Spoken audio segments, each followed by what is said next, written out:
The shutdown is over. That is right. The government is open back up. What did I tell you? What did I tell you 42 days ago? The biggest problem with the government shutdown is that they're going to open the thing right back up at some point here. I'm a little bit surprised.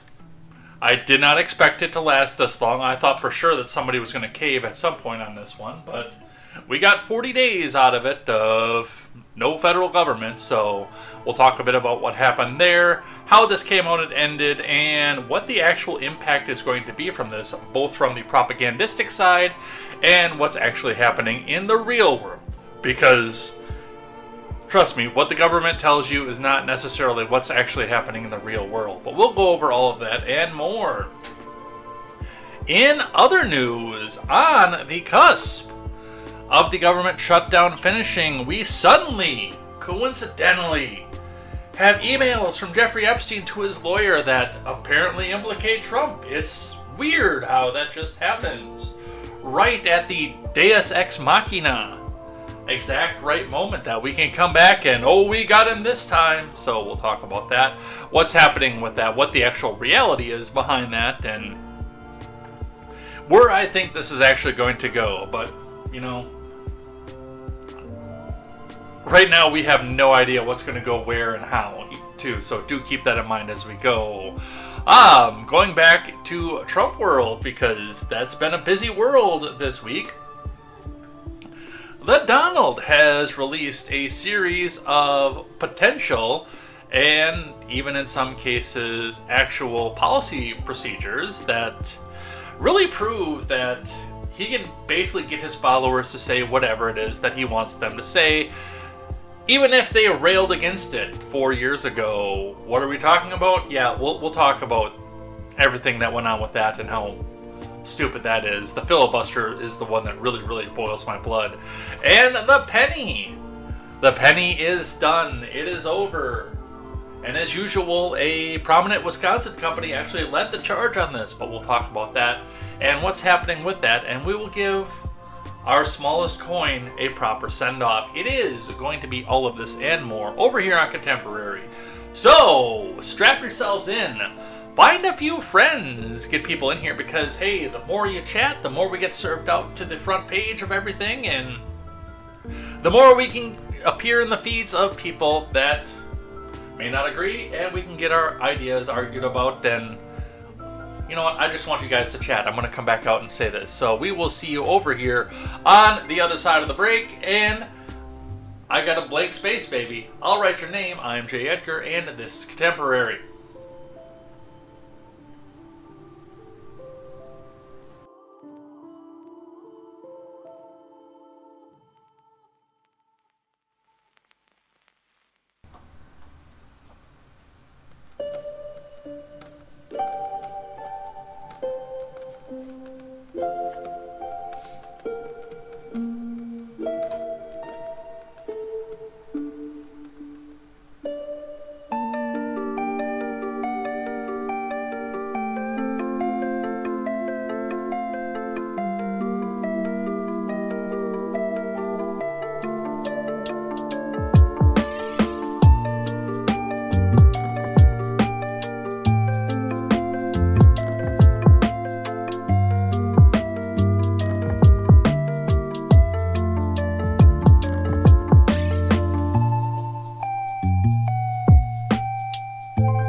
100% second guessing myself right now, even though I did look over and see everything popping up over there. But what I did with the Stream Deck and wondering whether or not my mic was on for the cold open, but you know, it's live and we do it live here. And I've noticed if I take a hiatus, even if it's for a week, I always do screw something up, and I don't know what the magic is. When I'm consistent every week, it's less likely, although those of you who have been with us since the beginning know that yes, technical difficulties do happen, even if I'm doing this daily. But yeah, it's I don't know. I know I hit the button, and I don't know if that meant that I hit the button off and cut my mic or uncut my mic, or if it was off during the cold open. But yeah, that's fun. And hey, nice to meet you. Where you been? I could show you incredible things. Magic, madness, heaven, sin, and that's just how we describe the federal government at this point. My name is Jay Edgar. We have got a bunch to go over here today. I was not here last week. Many of you may have noticed this. It's an interesting story to come back out and say the least, because, yeah. That was continuing on. That was 4 days later, continuing on. Because this past Sunday, I got a phone call, not a text message, as I usually do, a phone call from the lovely Pomnuria, who many of you have interacted with in the chat. And the words that came out of her mouth were, somebody just drove a car into my house. Obviously, we all know that she lives here with me. There is an ownership of a house in a different city where she was living before her and I got together, and before we moved in together, obviously. And yes, somebody drove a G35 into her house. It's the wildest thing, and it's not like I've told you, my house sits on a major highway. Edgeworld Studios, my house sits on a major highway. You'd expect something like that, especially given the fact that when people come into here, they come off of a hill. Into this town, they come right off of a hill. And we're right towards the edge of town on top of it. So you would expect maybe some truck driver loses control, loses his engine brake coming down that hill, and then veers off to the side and plows into the side of the house. I mean, you'd expect that on a major highway. This is off of a side street.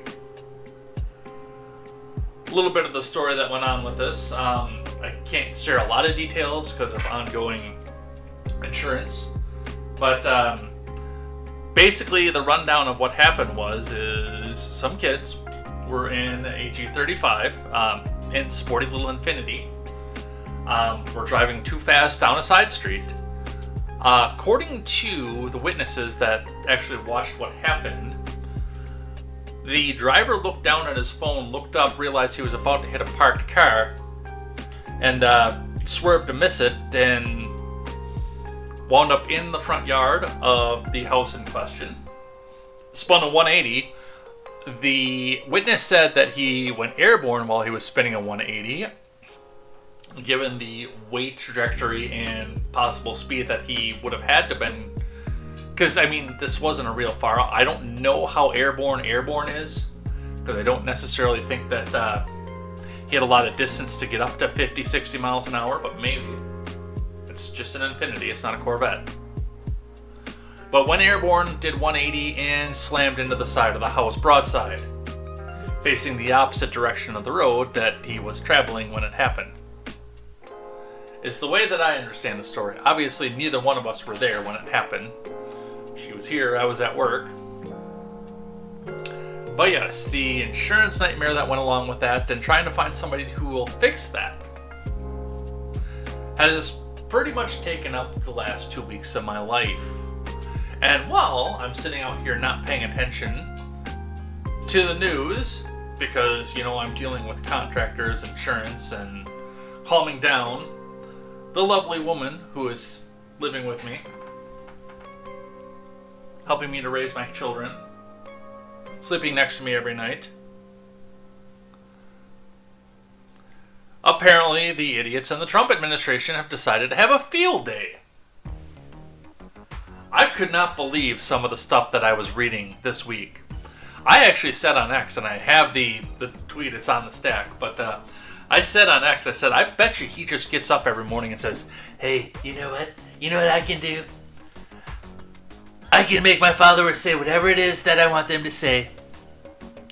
Even if they were strongly against it 4 years ago, if I just say something like, end the filibuster, they'll just parrot it out and say whatever it is that I want to say. What a stupid idea, by the way. That's towards the bottom of the show. That's towards the bottom of the stack. It's only towards the bottom of the stack because there's that much stupider stuff on top of it. My anti-governmentness, that would have been a top story any other week. But no, it's going to be at least an hour and a half before we talk about that. And speaking of an hour and a half, we've got to get started. We've got to get into this, and we've got to talk about the news. So we're going to talk about that in just a moment here. Before we get started, make sure you guys go check out the lovely Katie Zed over on Crimeland.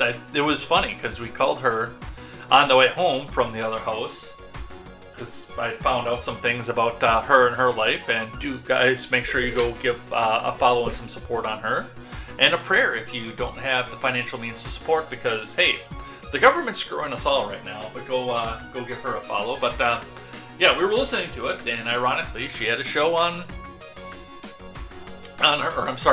segment on her show talking about someone driving a car into a house. The same day that we were talking about that. So yeah, that's fun, and that's how that goes. Anyway, we're gonna get started, and let's go here. Let's check in with the live chat. By the way, go ahead and chatter, because I'm gonna tell you right now, the more you chat, the more we get served out to the front page. And the more we get served out to the front page, the more we get subs. And subs help me pay for this lovely studio, pay for the trips back and forth to the other house, and just about anything else that you could think of. Plus, if we have 20 concurrent Twitch subs, if that number, that little indicator on there says 20 at any point, I am going to sit down, I'm going to learn how to play the ukulele, and I'm going to play the Hawaiian version of Somewhere Over the Rainbow on stream on a frozen ukulele. I just kind of want to do that for fun anyway, but you know, if you want to see it, if you want to see me emasculate myself and play one of my favorite songs, admittedly, on a guitar with Anna and Elsa on it, you gotta pay me. That's just the way that it is. So, Quest Fanning is here with us. It says, shared X. Says, back in the day, my license was on the ropes, just on points for speeding tickets that hurt no one. Please tell me this guy's license is revoked. Funny story. I don't want to give too many other details on this. It was suspended prior to this incident. Oddly enough. I don't know what the reason is for that, but yes, it was suspended prior to this event. I don't know if anybody in the car had a valid driver's license, honestly. I guess we'll never know. It's not my business, because that person, well, not that person's insurance, because he didn't own the car that he was driving. The person who owned the car has insurance that's paying for it, so at that point, I don't care about the person's criminal history. I'm going to be completely and fully honest about that. Long as they're paying for the house. That's the only concern that I have for them. Alright. That is the wrong window. Hang on. I gotta fix some technical difficulties here, because I do remember that I switched my monitors, because I had my sunglasses on for the Halloween costume, and I was having a hell of a time seeing the one that has no backlight in the middle. And because they are on different resolutions, we gotta make some other set. Okay. Alright, it's fixed. It's done. Let's get started. We're gonna start today with the Dow, as we always do. Let me get the Rumble up here. See if anybody's talking over there. I didn't share the Rumble out, did I? On-air production. You guys. I'm just gonna put this as a reply to my... to my YouTube announcement. I didn't have anything witty to say on Rumble today. Well, I probably did. I just completely forgot about it. There we go. Always screw something up on the first. After a hiatus. Put this into the Discord. A hotbed of a Discord right now. Yeah, that's a fun one to talk about. What's going on in my Discord right now? Why grown men are fighting? I don't know. That is not an on-air discussion, I can tell you that one.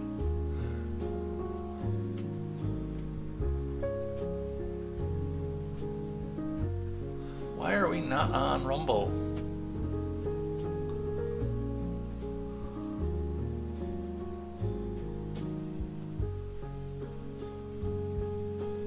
Hang on, we gotta do some on-air production here.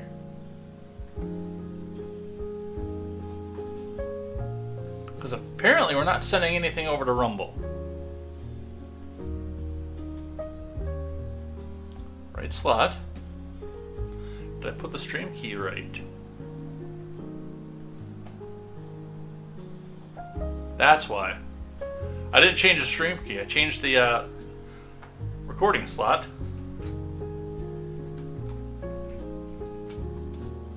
No, I don't want the Leo AI. Go away.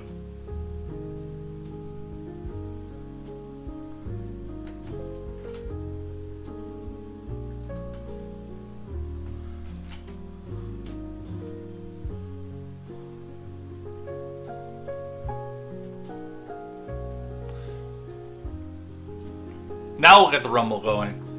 And they'll miss like half of what I already said. That's fine. At least it'll be up there. Because that's the important part. Technical difficulties and technical difficulties. And technical difficulties again. It's great. It's on-air production. We're doing this live, folks. None of this is pre-recorded. Alright. Starting with the Dow today. The Dow is up over 48, 181.62 with 431.57 as an intraday high yesterday and a new record on the Dow. Now, right now it's going down, so we can sit and refresh and see where it is, but yeah, we're sitting at record highs. It looks like it bounced downwards and it's bouncing back up right now, but it's a considerable amount below its previous close, so we'll talk a bit about what's happening with that and where that goes. Let's see. They've just got live announcers. We don't want to do that.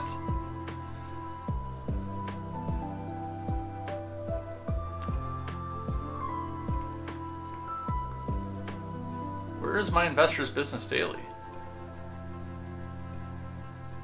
There we go. That's what we want right there. Alright, from IBD, Dow futures fall as government shutdown ends. Cisco jumps on earnings from Ed Carson. Dow futures edged lower early Thursday along with the S&P and the NASDAQ. President Trump signed a short-term funding bill Wednesday night, ending the government shutdown. Cisco jumped on earnings, while fellow Dow component Walt Disney retreated. The stock market rally was mixed Wednesday, with the Dow Jones hitting a record high on expectations that the government shutdown is about to end. The NASDAQ fell even as AMD jumped on its bullish AI guidance. What do you guys think about AI, honestly? I think Quest is the only one in the chat right now, but if you're watching this in the aftermath on the comments, tell me what you think about AI. I don't like the idea. I honestly, I don't. I like the idea of having AI, I do, and technical innovation meant that stuff was going to happen. I just don't really care for how freely everybody just keeps feeding information into it at this point. If we are going to get a, quote, Skynet solution, it's going to be based on how many people want to have an AI image of Joe Biden's penis sitting on a block of ice. You know who you are. Dow banking giants Goldman Sachs and JP Morgan Chase also broke out. Meanwhile, Citigroup cleared an early buy point and Morgan Stanley topped a tight entry. Chuck Schwab topped multiple early entries. Goldman Sachs is on swing trader. On the futures, which are already over, Dow futures fell 0.1% versus fair value. The S&P declined 0.15, and the Nasdaq lost 0.15. The 10-year yield edged up to 4.09. Crude oil futures rose slightly, which means those gas prices are coming back up. Lame. Although I am glad that I'm not seeing a 3 anywhere, anytime recently. Remember, overnight action in the Dow futures and elsewhere doesn't necessarily translate to actual trading in the next regular stock market session. That we're going to talk about later on the shutdown. Cisco stock jumped overnight after Cisco earnings and guidance topped consensus amid strong AI orders. Cisco rose 3.1% to $73.96 in Wednesday's session, reclaiming a 72.55 cup base buy point. Disney earnings beat, but revenue fell short for the entertainment giant. Disney fell solidly in pre-market trade, threatening to test the 50-day line it claimed on Wednesday. Disney rose 1.6% to 116.65, breaking a trend line in a consolidation going back to late June. The market rally had another Dow-led session, with the Nasdaq falling slightly. We are possibly, and this is not official financial advice, we are possibly looking at a situation where the Dow sits at 50K by the end of the year. I don't necessarily know that it's going to happen. It's probably going to be a little bit rough right now, but we're poised in a position where it's, at least at this point, possible. Which is weird because I was told consistently that the Dow was going to hit 20K before the end of Trump's first year in office, so we'll see what happens there. The Dow Jones Industrial Average rose 0.65% in Wednesday's stock market trading, hitting a record high led by United Health, Goldman Sachs, and Cisco. The S&P 500 index edged higher. The Nasdaq Composite declined 0.3%, but held at that 21-day moving average. The small cap Russell 2000 fell 0.3% near session lows, and just holding the 50-day. Quest Fanning says AI is so far most often just pattern recognition. It's just an extension of big data, but really, realistically, I understand that that is what AI is, but I mean, isn't that what I is? Like regular intelligence. When we think about it, isn't intelligence just pattern recognition? I think it might be. I don't know. These are a few of my favorite things, though. I can tell you that. Alright, there is your markets for the day. You gotta do some sad news, because if there is a major tragedy, we typically start with that so we can say a prayer for the victims at the top of the show. It's been my policy since we started. If there's a major national tragedy we have to talk about, we do it at the top and we say a prayer. From the Associated Press, all 14 victims identified from fiery UPS cargo plane crash in Louisville. F's in the chat. For Bruce Schreiner and Dylan Lovan. A grandfather and his young granddaughter, an electrician with 2 young children, a woman standing in line at a scrap metal business. They were among the 14 people who died in a fiery crash of a UPS plane in Louisville last week. Their names were released Wednesday as Mayor Craig Greenberg lamented that our lives will be forever unfinished. As we share the names of those we've lost, our city feels the full weight of this unimaginable tragedy, Greenberg said at a news conference. Behind every one of these names is a circle of family, friends, and stories that will forever be unfinished. 8 days after the plane plowed into the ground in a massive fireball, the local coroner's office said it completed the grim task of recovering the victims' remains, identifying them and notifying their loved ones. Investigators from the National Transportation Safety Board remain at the crash site, Greenberg said. Victims included the 3 pilots on board when the crash happened during the takeoff at UPS Worldport, the company's global aviation hub located at Muhammad Ali International Airport. I didn't realize Muhammad Ali had an airport named after him.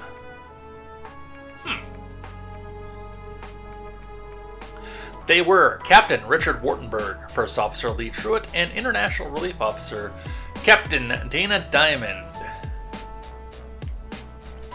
Dramatic video captured the aircraft crashing into businesses and erupting in a fireball, footage from eyewitnesses. And security cameras has given investigators evidence of what happened from many different angles. Authorities believe all the victims have been located and identified, Greenberg said on Wednesday.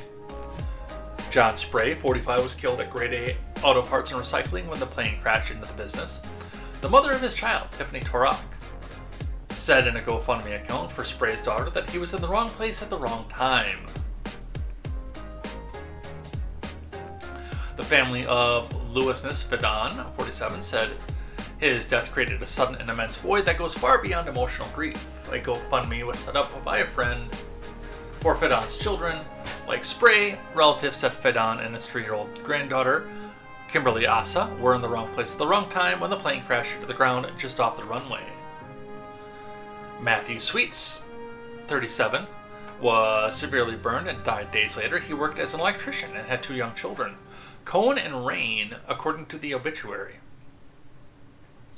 Another victim, Ella Petty Wharton, 31, was at the recycling business when the crash occurred. Her boyfriend, Eric Richardson, said they worked together collecting scrap metal to help make a living. They'd been a couple for more than a year after being introduced by a mutual friend. That makes me sad just in and of itself that people are collecting scrap metal just to get by. But that's also going to drive that scrap metal price a little bit lower.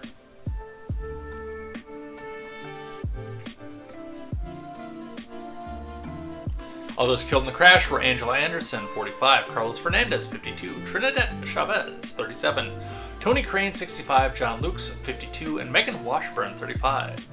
Officials haven't publicly shared details about them, including where they were when the plane crashed. So, F's in the chat for all the people who were lost in this senseless tragedy. It's terrible to come back out and see, it really is. And yeah, if you're from the Kentucky area and you know one of these people, definitely say a prayer for them, because that's terrible. It's terrible to see. Alright, what else do we have? And the send-off an incredible career. Or at least a career that we were able to follow and talk about. And made the center of contemporary for many weeks. From NPC News, Nancy Pelosi, first female Speaker of the House, won't seek re-election to Congress. Well, she's like 1,000 years old, so maybe she should go home and spend some time with her great-grandkids.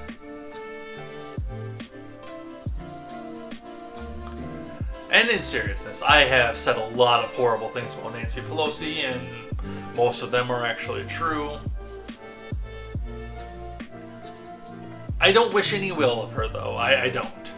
That's the policy on Ed's World. It's policy on Contemporary. It's the policy anywhere on the Discord server as well. We don't wish death on the people that we don't like. We commend them for their careers, we wish them the best of life, and we debate their ideas. We don't wish death on them. So, and I do hope that Pelosi is able to enjoy the remainder of her life. I can't really say I hope it's a long remainder of life because, again, the woman is 85 years old. Just general human lifespan is going to prevent that. It's not, again, wishing ill will. It's just biological reality. But I hope she gets enjoyment out of whatever years that she has left. In a final love letter to San Francisco, Representative Nancy Pelosi, who made history as the nation's first female Speaker of the House and twice served in that top job, said Thursday she will not seek re-election in 2026. I will not be seeking re-election to Congress. With a grateful heart, I look forward to my final year of service as your proud representative. Pelosi, 85, sent in a video message to San Francisco voters, interlaced with sweeping imagery of the Golden Gate Bridge, the Coit Tower, and other landmarks, as well as photos that captured her storied political career.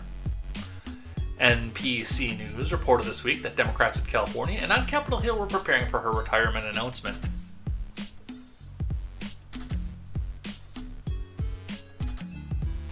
The powerful California Democrat led her party to the House for 2 decades, from 2002 to 2022, serving as a crucial ally for Barack Hussein O. and Joe Biden, orchestrating the opposition to Republican presidents W. and Donald Trump. How sad is it when your career is defined not by the legislation that you passed and what you did in office, but who you opposed? That is sad in politics at this point. That actually makes me sad.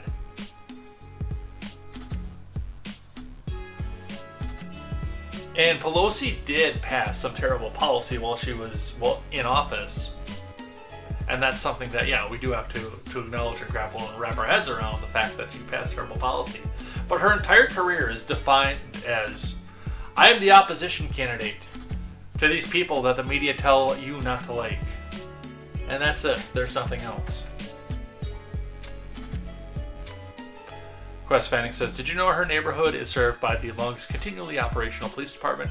It's a privately funded department. It's actually kind of based. Can we get some of those in the rest of the country?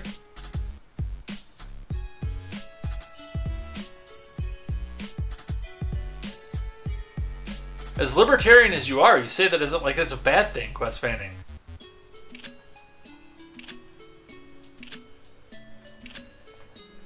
And yes, I understand that a part of that, what he's saying is the hypocrisy of the fact that the rest of us do have to serve under public servants for our police and our fire, while people in gated communities get to have the private security force. I get where you're going with that, but honestly, that's kind of what I want to see for the rest of us too. While she had stepped aside as party leader 3 years ago, she had continued to serve in the House as a rank-and-file member, and her Democratic colleagues granted Pelosi the title of Speaker Emerita. Pelosi had said she would make a decision about her political future after the outcome of Prop 50. The new congressional map drawn by the state Democrats to combat GOP redistricting efforts in other states. Upon its passage in Tuesday's election, Pelosi decided it was time to pass the torch.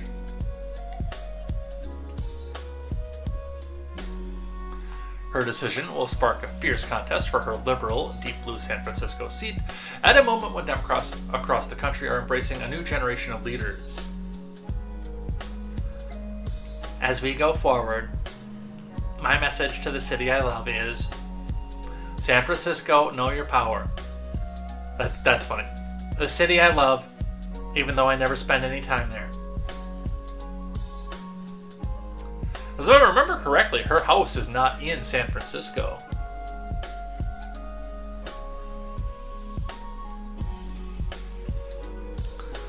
We have made history.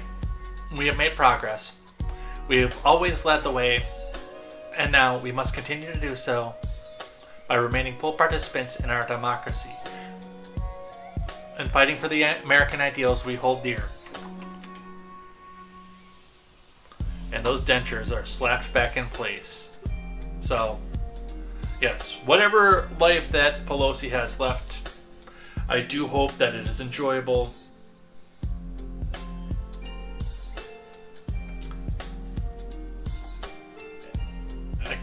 Yeah, that's all I can say about that one.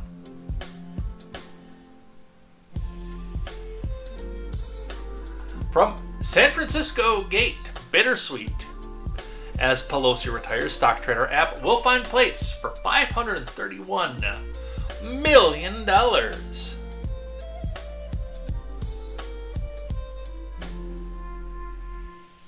From Stephen Council. In her long career, Nancy Pelosi has been known as a representative, House Speaker, and Speaker Emerita. But over the past few years, Pelosi has been handed a much less official title, the Queen of Stock Trading. And there's more than $531 million backing up that sentiment. As of Monday, around 127,000 people have invested that $500 million in a Pelosi tracker created by the tech startup Autopilot. The tracker lets those investors follow the stock market trades that the politician discloses in mandatory filings. It's been an amazing bet over the last year, where the portfolio is up a whopping 32.5%. Outperforming traditional investment strategies, Autopilot CEO Chris Josephs told San Francisco Gate on Friday that Pelosi's newly announced retirement is bittersweet. No other politician has meant so much to this community of stock trading finance junkies. Dude, I know, because SF Gate it's a left-wing rag, so they're coming here trying to talk about making this an endearing thing towards Nancy Pelosi. How endearing she is, how great she was to the community. No, they're openly mocking her, dude. They are openly making fun of the fact that she made a fortune off of insider trading, and a bunch of these other people wanted a hand in that crap too.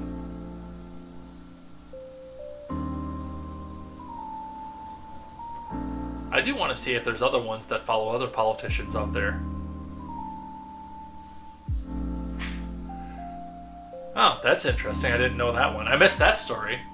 Plus, Fanning says she happened to announce her retirement right after Anna Paulina Luna introduced a bill to prohibit insider trading in Congress.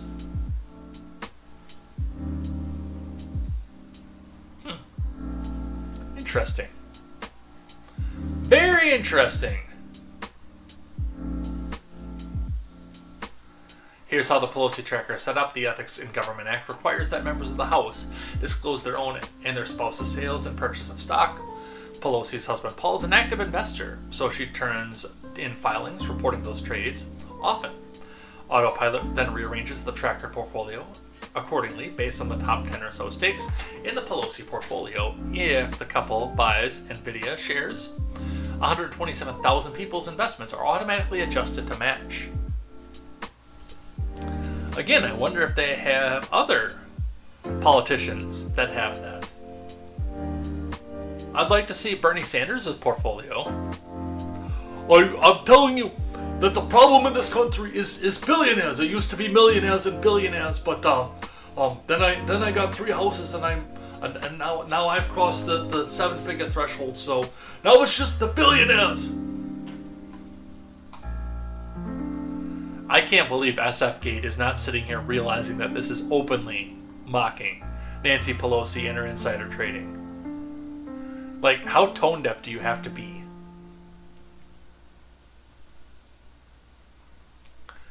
Alright, and on the future of the seat, we do have one from the Hill. Christine Pelosi passes on a bid for retiring mother's House seat. Good. From Max Rigo. Christine Pelosi is running for office, but not for her mother's seat. Pelosi, the daughter of retiring Rep. Nancy Pelosi, announced Monday she's running to represent San Francisco in the California State Senate in a video she posted on the social media platform X. Christine Pelosi said that if elected, she will fight for consumer rights, women's rights, gun violence survivors, immigrants, and our most vulnerable communities against the threats we face. All issues that have really no contest in California.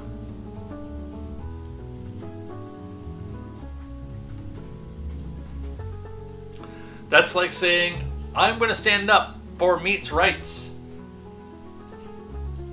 For the rights of livestock at a vegetarian convention. You don't really need to do much for that, but okay. If you want to just have the easy platform.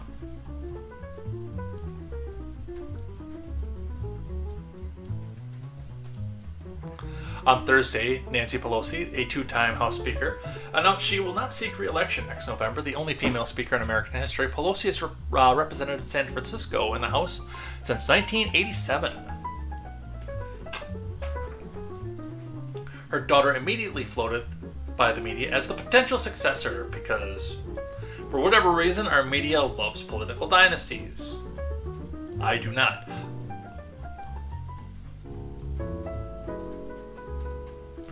Christine Pelosi, 59, spent a decade as the chair of the California Democratic Party Women's Caucus and is now the executive committee of the Democratic National Committee.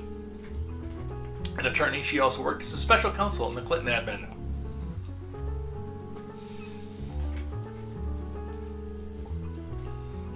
I'm sure that's a seat that she got entirely organically too.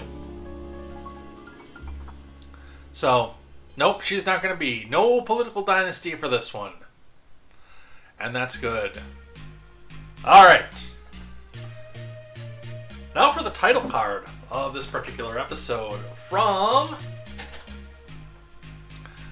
X, Libs of TikTok. Breaking! House votes to reopen the government.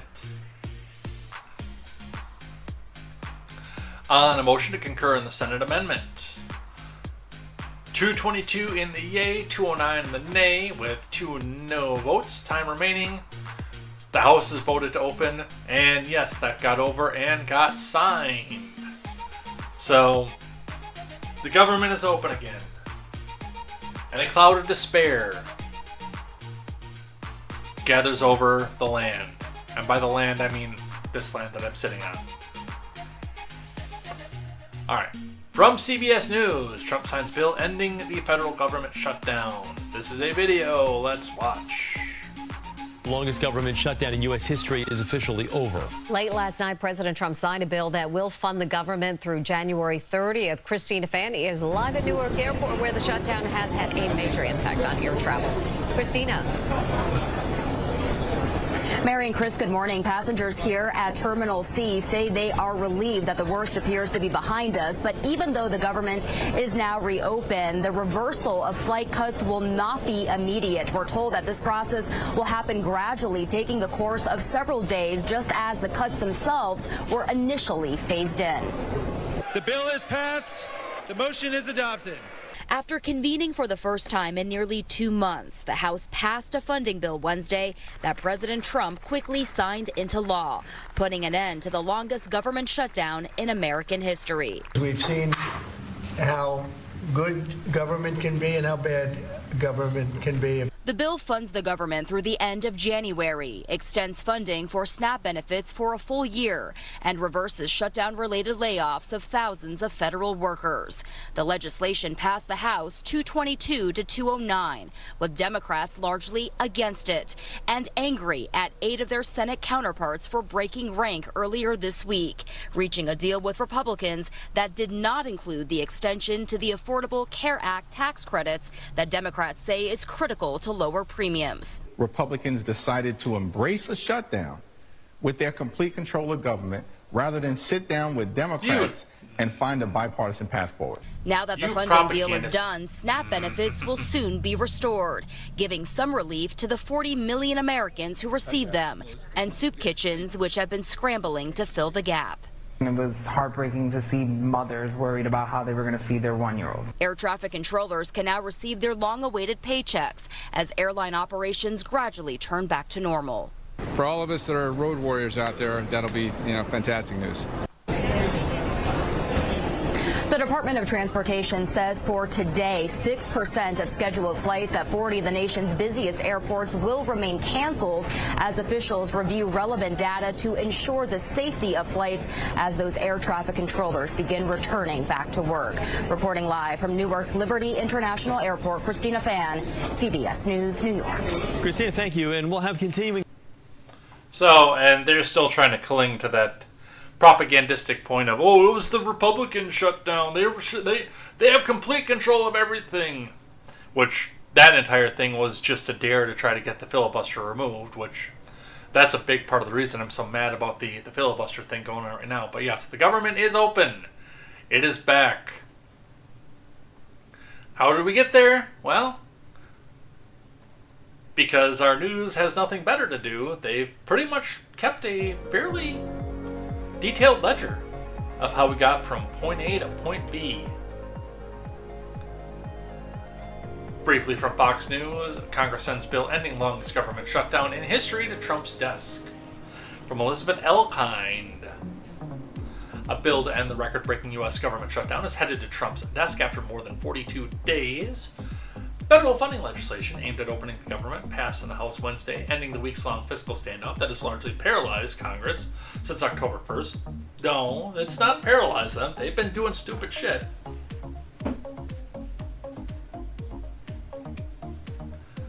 Republicans on the House floor erupted in cheers when the bill prevailed, while the majority of Democrats quietly exited the chamber.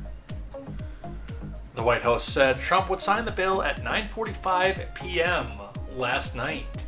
6 Democrats voted with, all but 2 Republicans to pass the bill. In a 222 to 209 margin, the Democrats who voted in favor are, and of course, Fox wants to make sure the leftoids come back out and protest these people: Tom Suozzi of New York, Henry Cuellar of Texas, Adam Gray of California, Murray Gluesenkamp Perez of Washington, and Don Davis of North Carolina. When the House took its initial vote on federal funding legislation on September 19th, just 1 Democrat, Golden, voted with the GOP. The vast majority of House Democrats opposed the bill, however, including their senior ranks. Now, there were 6 Democrats who didn't want to be caught up in the fact that, yes, it was very obvious that the Republicans wanted to sit back and starve this all out. Alright, Quest says, I got to JFK Thursday 2 hours before the boarding, and then to SAT Monday. On the way home, also 2 hours early to be safe, but the first time there was 0 line, and the second took about 5 minutes. The only reason for the APA subsidies is to hide the expanding costs of their failed venture. The original legislation had subsets to subsidies because they were supposed to save me. I can't read your texting, Quest Fanning. Was supposed to save money, apparently, is where I think he was going. Hakeem Jeffries reiterated to reporters hours before the vote that Democrats were frustrated the bill did not do anything about the pandemic-era healthcare subsidies under the ACA. Those enhanced tax credits expire this year.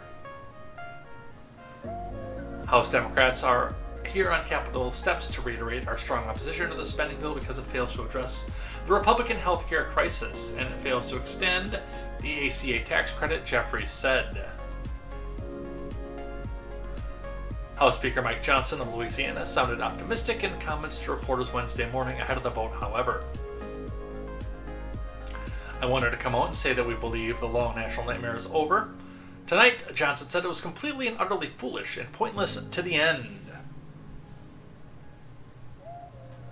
I mean, I enjoyed it. There's your House vote. Let's skip the NPR one, because we already know it's come to an end.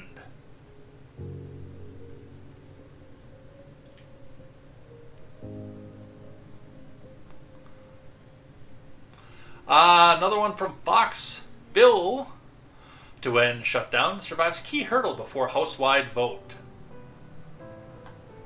A House will vote on reopening the federal government Wednesday after lawmakers' funding bill survived a key hurdle. The bipartisan deal to end the 42-day shutdown advanced through the House Rules Committee overnight, with all Republicans supporting the measure and all Democrats against. Because, opening the government and getting those SNAP benefits out to people that the Democrats championed is the most important part, right? The panel's hearing to advance the bill lasted more than 6 hours, kicking off Tuesday evening and ending in the 1 a.m. hour Wednesday. Democrats attempted to force votes on amendments dealing with the ACA subsidies that are set to expire at the end of the year and other issues opposed by the GOP, though all failed. Translation: they wanted sound bites in here so they can say that we're on the winning end of this, even though they are not. The lengthy hearing saw members of opposite sides of the aisle clash several times as well, with Democrats repeatedly accusing Republicans of robbing Americans of their health care and taking a vacation for several weeks while remaining in their districts during the shutdown. I'm sick and tired of hearing you all say that we had an 8-week vacation, House Rules Committee Chairwoman Virginia Fox of North Carolina said at one point. I worked every day. I don't know about you. I don't want to hear another soul say that. That was absolutely the wrong thing to say, by the way. Virginia Fox. You should have said, okay, well, screw off.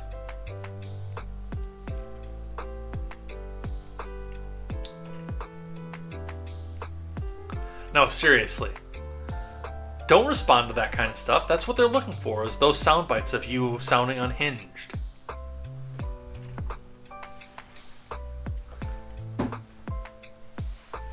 Democrats and some Republicans also piled on a provision in the funding bill that would allow GOP senators to sue the federal government for $500,000 for secretly obtaining their phone records during the ex-special counsel Jack Smith's investigation because, well, we have to put a rider on everything, don't we? Why wouldn't we? You know, there's such a thing as clean bills, apparently. Or no such thing as clean bills.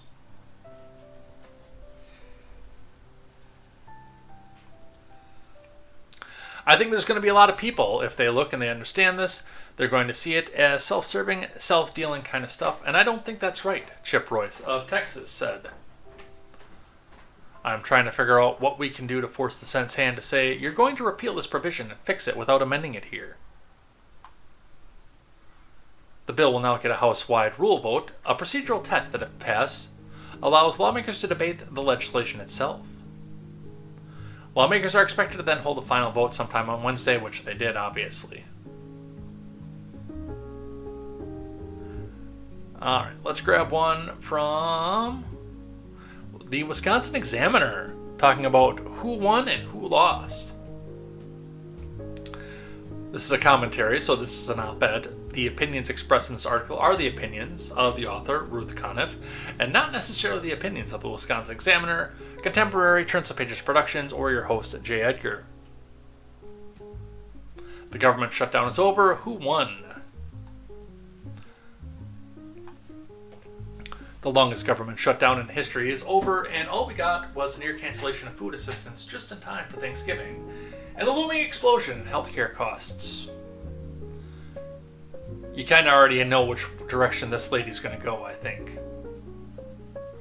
None of the problems that led to the shutdown have been resolved. Instead, a handful of Democrats abandoned their fight to force Congress to address the healthcare crisis in exchange for rolling back some of the damage the Trump admin did during the shutdown itself. Federal workers are getting their jobs back for now, and flight cancellations will end just in time for the holiday travel season. Otherwise, we're pretty much back where we started.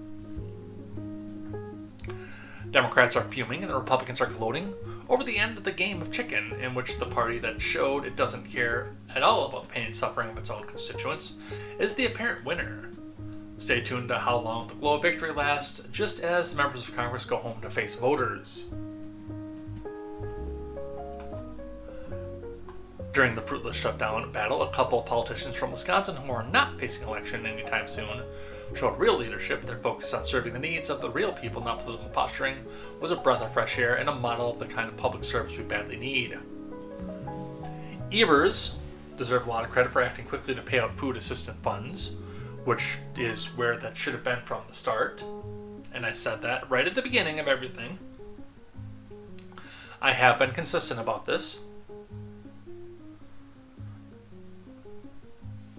As soon as federal judge ordered the Trump admin to release the money, which had been withholding for a week, Evers acted in the nick of time. The Trump admin appealed the decision and, on the strength of an emergency ruling from the Supreme Court, demanded that Wisconsin and other states that had paid out the benefits overnight claw them back. Evers issued a terse response, no, and I will give credit where credit is due. That was the right decision. It was. You had that money. It was for the people. It was earmarked for the people. So yes, you put it in the right place. I give credit where credit is due. I don't do it in a partisan manner. Yeah, I've long been of the opinion that if there are going to be benefits, they should be at a state level. These were at a state level. Yes, they were fueled by federal funds. We will go around that and figure that out at a later date, but that was for the people. It was earmarked for the people, and yes, that was the right decision on Evers' part. Words you're not going to hear me say very often.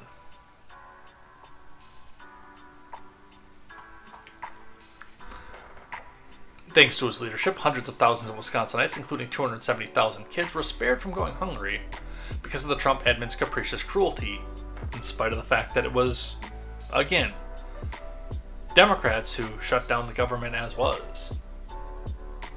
With the shutdown over, the battle over food assistance has ended, and the USDA has said full nutrition benefits will begin flowing to the states again within 24 hours.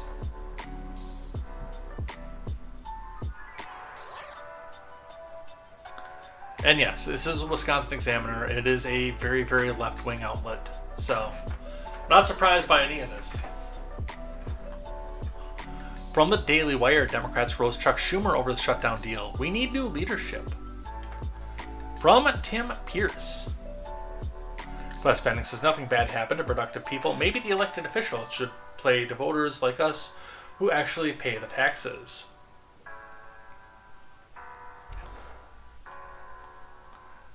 If they play to the productive people, though, you don't get the soundbite of the starving children and the SNAP benefits and everything else. It's a game. It's all a game.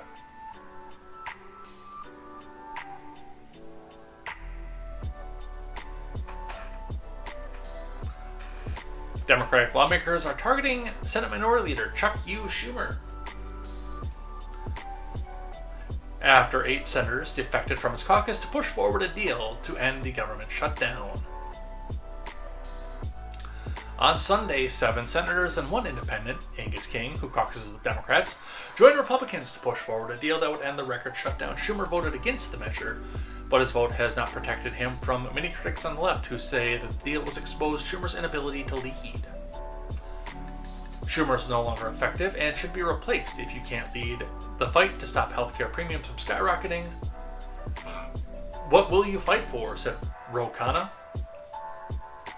who is in fact not related to Bajoran crew member of the USS Enterprise, Ro Laren, of California, posting on X. Don't endorse or say who you voted for in New York City, despite there being a Dem candidate. Get Dem senators to negotiate a terrible deal that does nothing real about healthcare. Screw over a political party. Mark Buchanan, right here in Washington, said in an X post referring to Schumer. Profile of Scourge. Next. So, we are actually going to get some from... I was going to say, are we just going to have people from the House talking about Chuck Schumer? Tonight is another example of why we need new leadership. If Schumer were an effective leader, he would have united his caucus to vote no tonight and hold the line on health care. Maybe now, Senator Ed Markey of Massachusetts will finally join me in pledging not to vote for Schumer. That is, in fact, another representative. Rep. Seth Moulton of Massachusetts, who's running for U.S. Senate, posted on Sunday night. So the entire House of Representatives Democratic caucus is completely against Chuck Schumer at this point,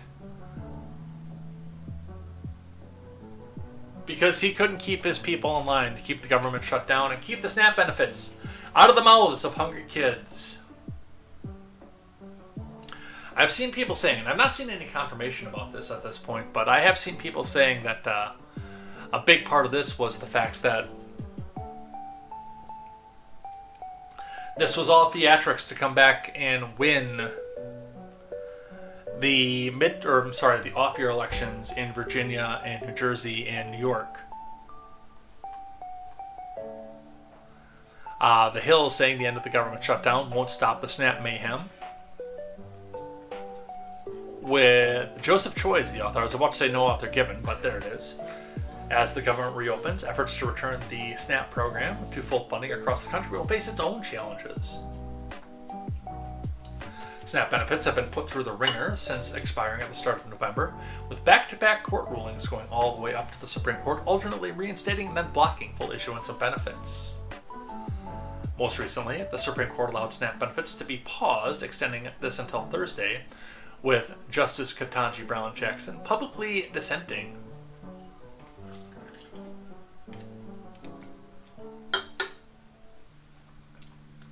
And see, the Hill won't tell you, but there's actually a real reason why this happened. Because it is actually not in the president's purview to come back out and use discretionary spending to fund this. Congress has the power of the purse. And in fact, having the president come back out and do this is a violation of separation of powers. I don't know if there are actual workarounds to this or not, but on its face, no, this is a definite violation of separation of powers.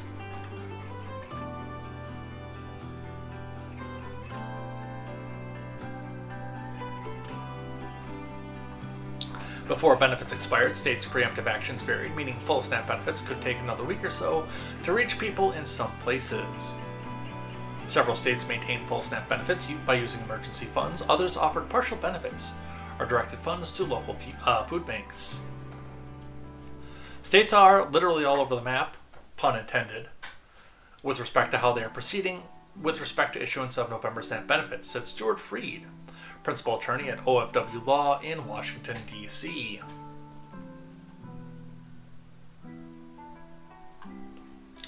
Based on my review of state issuances, approximately 19 states have issued or are in the process of issuing full November benefits, and about 18 states have already issued partial benefits, or they are still in the process of calculating them based on USDA guidance issued last week. Some states had no contingency plans in place by the time benefits expired, which is dumb, by the way. Freed estimates that for the remaining 13 states that have issued no SNAP benefits this month, it could take between a week and 10 days after the shutdown ends for payments to be fully issued. Because nothing in the government is efficient.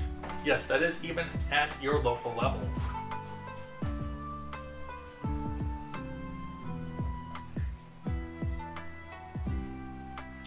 So that's going to be a mess that continues to go around in every place else. From the Daily Wire. White House press secretary, bubble-headed bleach blonde, lays out harm caused by Democrat shutdown. From Brecca Stoll. White House press secretary, bubble-headed bleach blonde, laid out the harm caused by the Democratic shutdown, now the longest shutdown in U.S. history, during her press briefing on Wednesday. The Democrats dragged on the government shutdown for 43 days. Damage caused by the Democrats by this reckless government shutdown cannot be forgotten, said Bleach Blonde during her press conference on Wednesday. Recently, both the Small Business Optimism Index and the Federal Reserve reported that the shutdown has already negatively impacted the economy. Millions of Americans are employed by the federal government, while millions more work as federal contractors, subcontractors, or for businesses that depend on federal contractor funding. At the most recent Federal Reserve meeting, Jerome Powell said negative economic effects should begin to reverse once the government reopens. During Wednesday's press conference, Levitt listed some of the economic consequences of the shutdown. Hundreds of thousands of federal employees have missed their paychecks. Tens of billions in wages and benefits were withheld, impacting vulnerable families. Millions of low-income Americans families missed their SNAP benefits. Nearly 20,000 flights at the airports across the country were delayed due to staffing shortages, causing Americans to miss family events, vacations, and work obligations. She noted Airlines for America estimates flight disruptions have already or will impact 5.2 million travelers. The CBO estimates the cuts to fourth quarter GDP growth could be as large as 2%, potentially delivering a negative blow to the Treasury Secretary Scott Bessent's plan to keep the federal deficit at 3% of GDP in his 333 plan.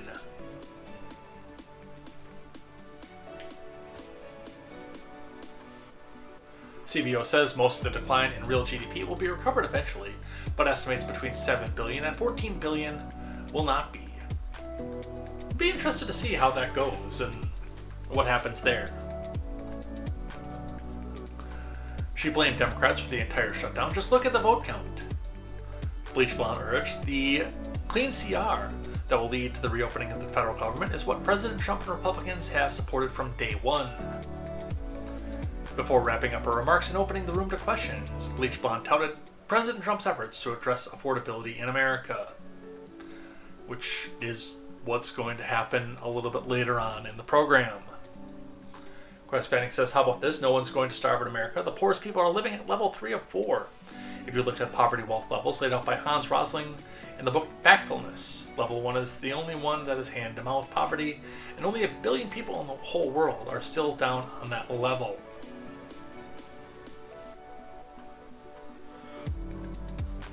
I don't know, I feel like I was fairly close to there at one point, but you know, I had a lot to go here before I got to that point too, I think. And as Politico is pointing out properly, the next shutdown is actually right around the corner because, well, let's be realistic about this here. They're going to turn around. This only goes to the end of January. And I would say probably in about 10 weeks, we're going to be doing this dance again. Because, oh, we didn't get our ACA vote, and oh, hey, look, we can come back out and do this. And it's an election year again. Because midterms. I would be willing to bet, right now, better than 50% chance that we get a shutdown again, first week of February, and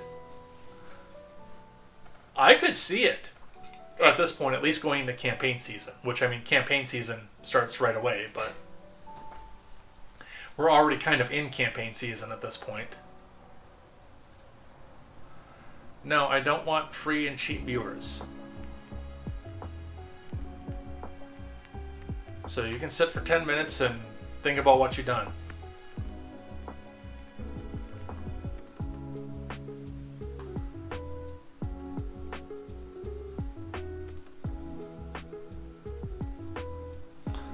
From Jennifer Schultes, Catherine Tully McManus, and Jordan Carney. Don't need to go too deep into this one. Wasn't Jordan Carney from The Hill for a while? I don't know. These people switch partners so often it's like square dance. The longest shutdown in U.S. history is ending, yet Congress' most onerous government funding work remains unfinished, setting up a potential repeat early next year. The bipartisan deal to end the funding lapse includes a long-term agreement on just 3 of the dozens of bills lawmakers needed to finish each year to keep cash flowing to the federal programs.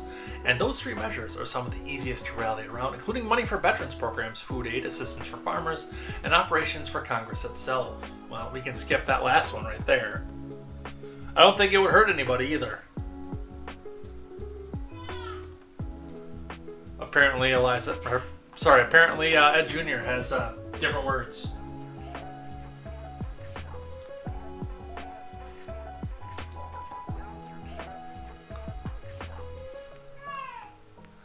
Together, they represent only about 10% of the roughly $1.8 trillion Congress doles out each year to federal agencies under that deal. Everything else is funded on a temporary basis through January 30th at levels first set by Congress in March of 24 when Joe Biden was president. And that's the funniest part about this whole thing. The Republicans didn't actually win anything off of this. Everything that they are doing right now is just a continuation of Biden policy. They didn't get their DOGE spending cuts. They didn't do anything else. We're still working on what was set up under the Biden admin.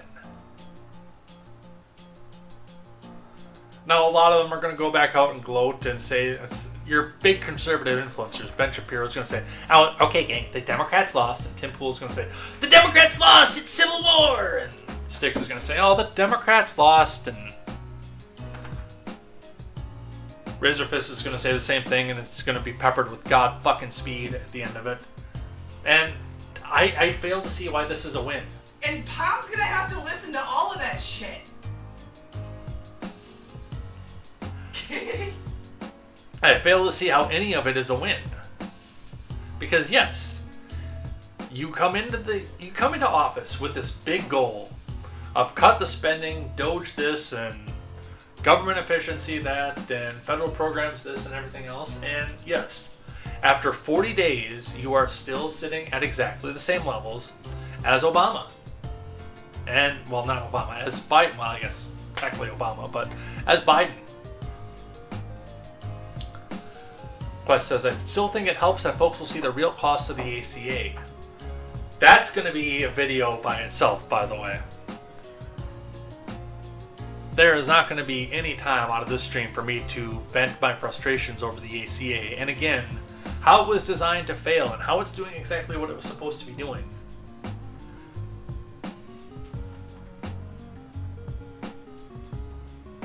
So,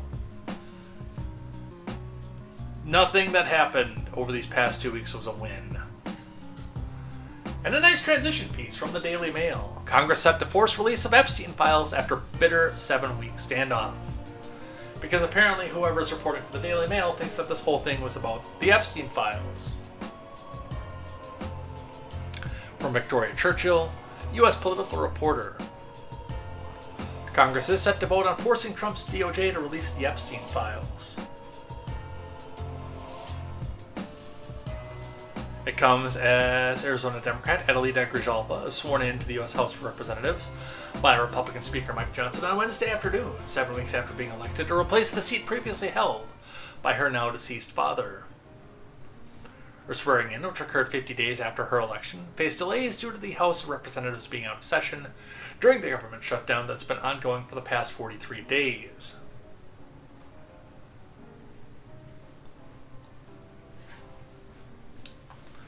However, if you ask some House Democrats, including Grijalva, the real reason for the delay was much more nefarious, because everything in the world has to be a conspiracy theory now.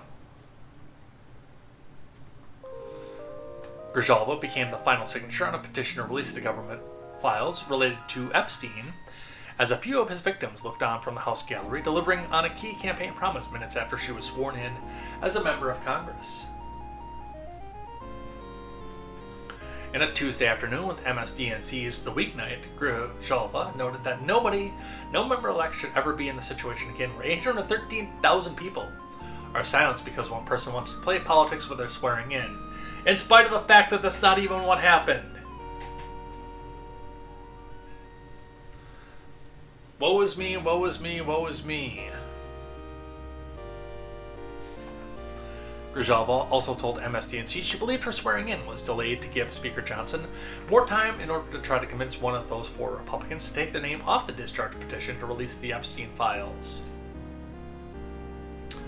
The petition, put forth by California Democrat Ro Khanna and Kentucky Republican Thomas Massie, is currently backed by every Democrat in the House, as well as 3 female Republicans, Marjorie Taylor Greene, Nancy Mace, and Lauren Boebert.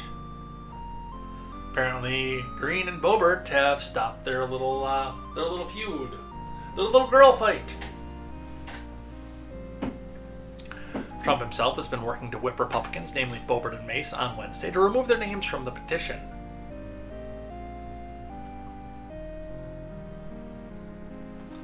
Trump was known to have associated with Epstein in the early 2000s. Democrats on the Oversight Committee released on Wednesday email subpoena from the Epstein estate, which include mentions of Trump by name. Meanwhile, Republicans on the House Oversight Committee called the release by their Democrat colleagues cherry-picked to generate clickbait. Speaking to reporters in Kentucky the day after Grijalva's election, Massie noted that last night there was a special election in Arizona. I have 217 signatures. I needed 218 to force a vote on releasing Epstein files in the House, and last night, both the candidates on the ballot promised to sign my discharge petition, and one of them won, obviously, so now we're going to have 218, and we're going to force a vote on releasing those files. Love that song, by the way. Quest Fanning says, "Somewhere Over the Rainbow." I am glad for this, by the way, because it's finally going to be over. And I don't care if we're sitting out here and this turns around and gets the orange man out of office. Vance is going to come back in and take over off of this, and, well, that's going to be that. This isn't going to be... I know that they're going to try and bluster and say that this means that Kamala Harris won. It doesn't. If you get an impeachment and removal, Vance takes over, and that is the end of that. apparently there's a big dip going on in the stock market right now. People are going back to go and tell you to buy BlackRock NXXT. I'm not going to give official financial advice, just my insane disagreement with BlackRock means that it would have to be a pretty lucrative dip in order for me to go back and buy into that particular dip. It can happen. I have bought into several defense contractors, knowing the fact that with Biden in office meant that we were going to be going into war, and they paid out handsomely. My 401k looks very nice right now, based on that. Based on switching those things around in it. But it would have to be pretty lucrative in order for me to get into BlackRock.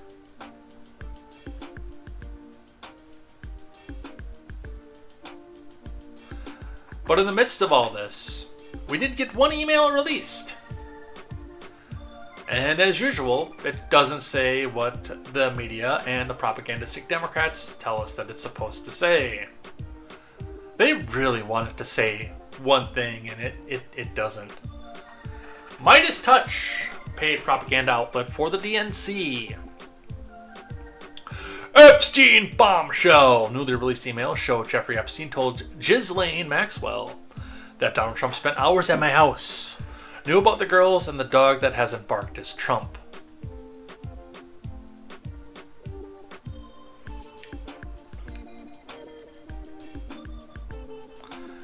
Alright, and yes, it says on here,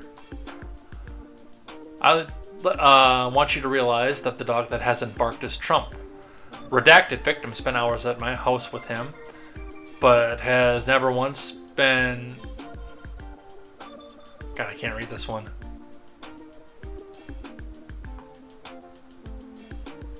Either this monitor is really bad or my glasses are. Victim, Mar-a-Lago, redaction, Trump said when asked me to resign. Never member ever. Of course he knew about the girls. He asked Ghislaine to stop. That's actually a falsehood too, because there's records of him being a member at Mar-a-Lago, so... I think you should let him hang himself. He hasn't been on the plane or to the house. Then that gives you a valuable PR and political currency. You can hang him in a way that potentially generates a positive benefits for you. Or if it looks like he could win, then you could save him, generating a debt. Of course, it's possible that, when asked, he'll say Jeffrey's a great guy. He's gotten a raw deal as a victim of political correctness, which is to be outlawed by a Trump regime. So, these emails, for the most part, say absolutely nothing. And Midas Touch is treating this like this is a slam dunk. It's not.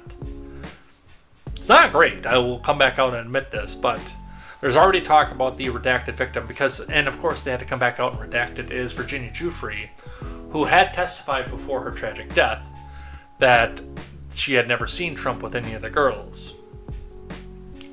At most, what we have here is circumstantial. It doesn't look great, but there's enough reasonable doubt on this. And it, for the most part, it just shows that, yeah, he hung out with Epstein, which, I mean, we all knew. Everybody already knew that. If they've got something else, I'd love for them to actually come back out and bring it out. Now, one thing I do want to say about this, and it's what's been noticed by other people in the comments here, is if this is actually the kill shot, this has been in the federal government's possession since 2019, I believe. But this is from all the way back in 2011, and why do they just want to come back out and release this now? That is something that actually bothers me about this entire situation, is why now? Because, I mean, if you're really trying to keep somebody that's done that much stuff out of the White House, then, I mean, I'd throw this out on the campaign trail. This would probably have a bigger impact than the P-word tape.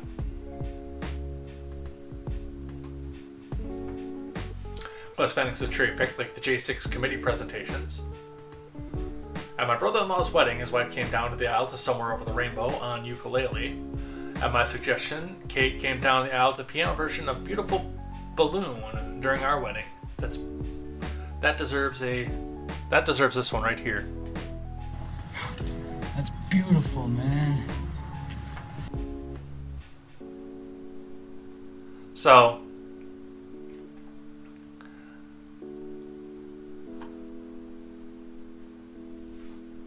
yeah, Jimmy Otis says, bombshell shows Trump may have been in the same house not having sex. Giuffre, completely ignorant of Trump in her actual testimony and deposition. All it shows is Trump knew about the sex, not participated in it. Yeah, it would be, with just what's here, it would be a stretch to pull this and get a conviction out of this. Bong is here, a new platform with this. But of course, Mike Johnson has to come back out and be completely cringy in the opposite direction. Let's put some volume back to this and let's listen. He's not saying that what Epstein did is a hoax. It's a terrible, unspeakable evil. He believes that himself. When he first heard the rumor, he kicked him out of Mar-a-Lago. He was an FBI informant to try to take this stuff down. The president knows and has great sympathy for the women who have suffered these unspeakable harms. It's detestable to him. He and I have spoken about this as recently as 24 hours ago. He's not saying that what Epstein did is a hoax. It's a terrible, unspeakable evil. He believes that himself. When he first heard the rumor, he kicked him out of Mar-a-Lago. He was an FBI informant to try to take this stuff down. The president knows and has great sympathy for the women who have suffered these unspeakable harms. It's detestable to him. He and I have spoken about this as recently as 24 hours ago. And he's not. I don't know that he was an FBI informant either, by the way. I think that's a little bit of cope. And again, as most people have pointed out, I don't think that they have the goods to say that he was banging some kid. And I think that if they did, this would have been a thing back in 2016. I remain adamant to that. Alright, from the Associated Press, Epstein email says Trump knew about the girls as White House calls its release a Democratic smear. From Michael Sisak and Eric Tucker. Jeffrey Epstein wrote in a 2019 email to journalists that Trump knew about the girls.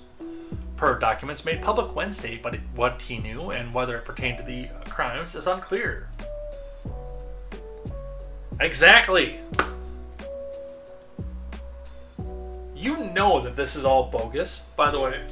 When the Associated Press is coming in and saying, hey, you don't have the goods, this is riddled with reasonable doubt.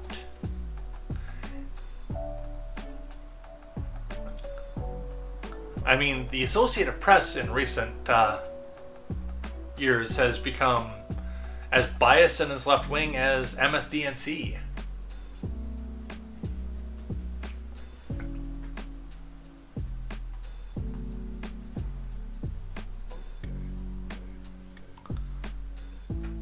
Democrats on the Oversight Committee released 3 emails referencing Trump, including one Epstein wrote in 2011, in which he told Elaine that Trump had spent hours at Epstein's house with a sex trafficking victim. The disclosures seemed designed to raise new questions about Trump's friendship with Epstein and about what knowledge he may have had regarding what prosecutors call a years-long effort by Epstein to exploit underage girls. The Republican businessman turned politician has consistently denied any knowledge of Epstein's crimes and has said he ended their relationship years ago. Trump did not take questions from reporters Wednesday, even after inviting them to the Oval Office to watch him sign legislation ending the government shutdown.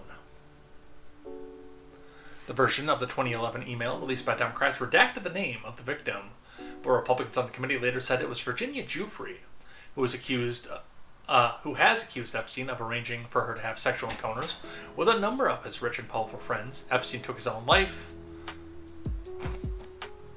in a New York jail in 2019 while awaiting a trial on federal charges. And again, she can't come back out and say anything because she is deceased. You can decide what the circumstances are of her death. But Giuffre has been on record saying that she did not see Trump with any girls as well, so there's a lot of reasonable doubts sitting here.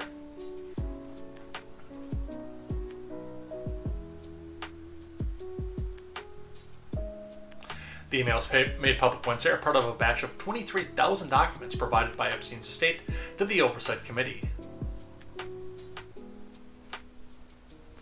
Giuffre, who died earlier this year, long insisted Trump was not among the men who had victimized her. In a court deposition, she said under oath that she did not believe Trump had any knowledge of Epstein's misconduct with underage girls, and in her recently released memoir, she described meeting Trump only once, and she worked as a spa attendant at Mar-a-Lago in Palm Beach and did not accuse him of any wrongdoing. So this might actually be dead in the water already.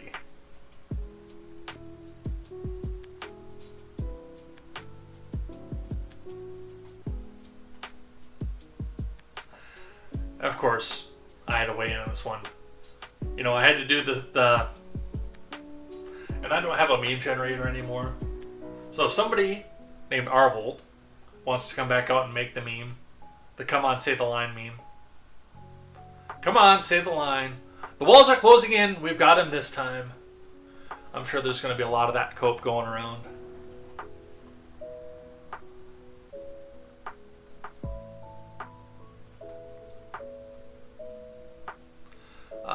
That's going to be the same stuff we just read. We'll skip that one. I'm going to go briefly with this one, though, from CNPC. Jeffrey Epstein on Trump. I know how dirty Donald is. From Dan Mangan.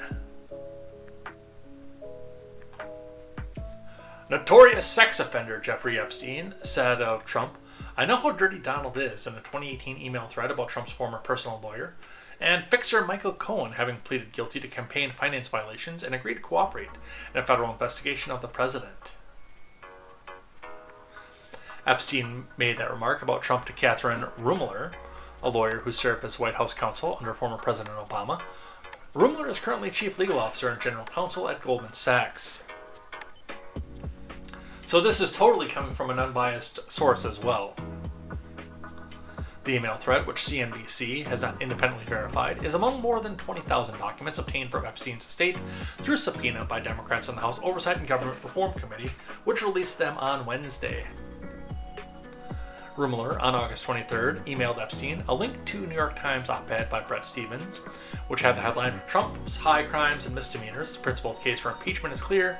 What's missing is the courage. The article detailed Cohen's guilty plea and its implications for Trump, who was then in his first term in the White House. Cohen had pleaded guilty to crimes related to making and facilitating hush money payments to Stormy Daniels and Karen McDougal before the 2016 presidential election. I thought you'd find interesting, Rumler wrote to Epstein, who'd been friends with Trump for years before they had a falling out in the early 2000s. She wrote in the same thread, it makes no difference whether it was his money, issue is failure to disclose, plus fact that he lied his ass off about it, makes it clear he knew it was illegal. 300 points in a broad sell-off. Hold on, we gotta check Dow on this one, per what CNBC is saying. This might be breaking news, and I wonder what's actually fueling it at this point. But apparently the Dow just dumped out like almost a full percentage point throughout the day.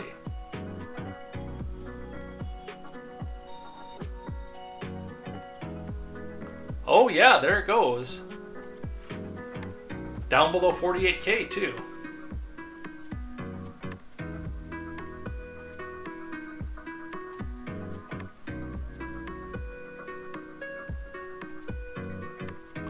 From Investopedia, stock indices drop after U.S. government shutdown ends. Dow slips following record close. Tech shares lead decline. So tech is actually driving us down right now. The tech-heavy NASDAQ, benchmark S&P, and blue chip Dow opened down respective 1.7, 1, and 0.6%. Yesterday, the Dow set an intraday high and closed above 48,000 for the first time. Late Wednesday, the House opened the government back up. Yeah, I know. The yield on the 10-year note rose to 4.1. Bitcoin was around 102K. Pulling the NASDAQ lower were shares of Tesla and Palantir, ARM Holdings, which all sank about 5%, while AppLovin, Shopify, and Broadcom were all down about 4%. In post-earnings moves, Cisco rose 4% after the network equipment firm lifted its full-year profit outlook. Shares of Disney sank about 8.5% after the media and entertainment giant reported worse-than-expected revenue. Amid continued linear TV declines, Flutter Entertainment dropped about 12% after the FanDuel parent cut its full-year revenue. An adjusted EBITDA forecast, and Firefly Aerospace soared 15% after the company posted better-than-expected results. So, yeah, the Dow just tanked a little bit ago.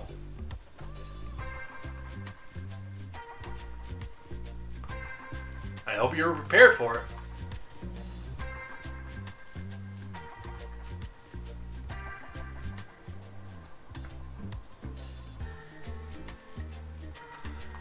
Quest says Karen McDougal was a preschool teacher before becoming a playmate, and a few $100 isn't a biggie anymore. Tell me when it's down 2 to 3%. Well, after hitting a record, it actually is, I think, worth noting, at least. Still not great, but it's worth noting.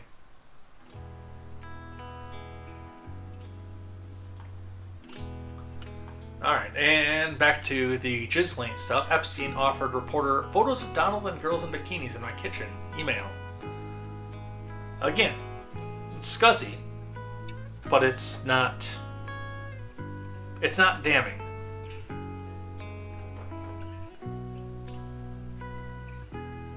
From Jim Hill, Jared Kofsky, Sasha Pezanek, and Olivia Rubin.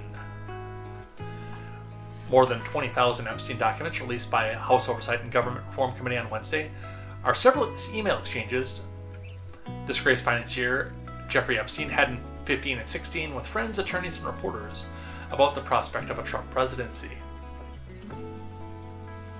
In some instances, Epstein offered suggestions to reporters about leads they might pursue.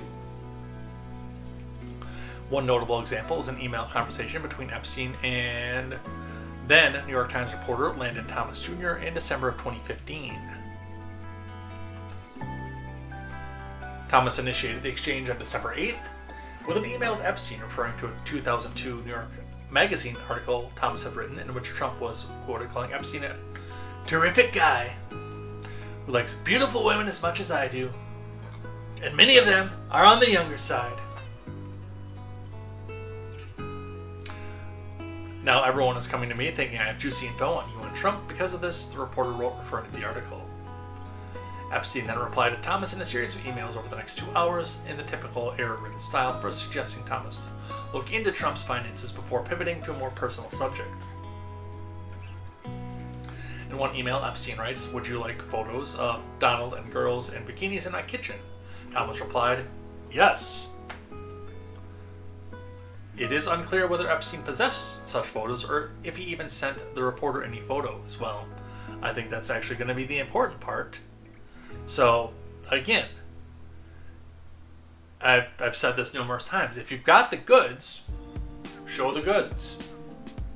I'm telling you, if this is a real thing, let's get this guy out of government. But I don't think this is a real thing because I think that you guys would have sandbagged his career by this point.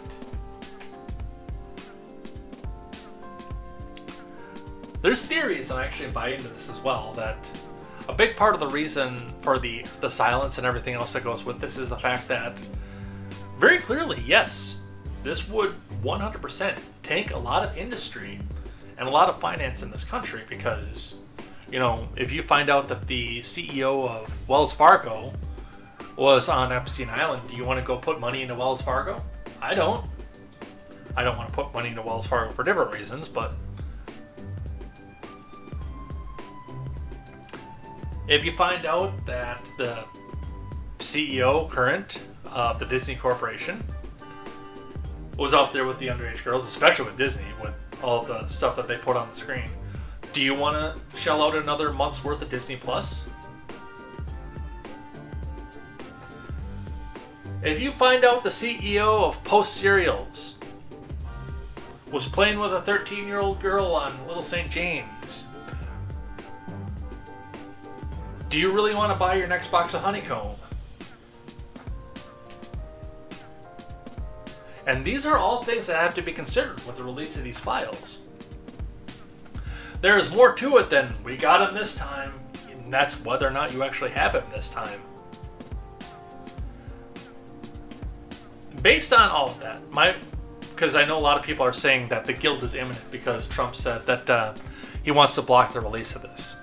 If I had to formulate a theory, it's either, one, the Democrats are right and he's in the files and they have a video of him in doggy style with a 13-year-old girl, or two,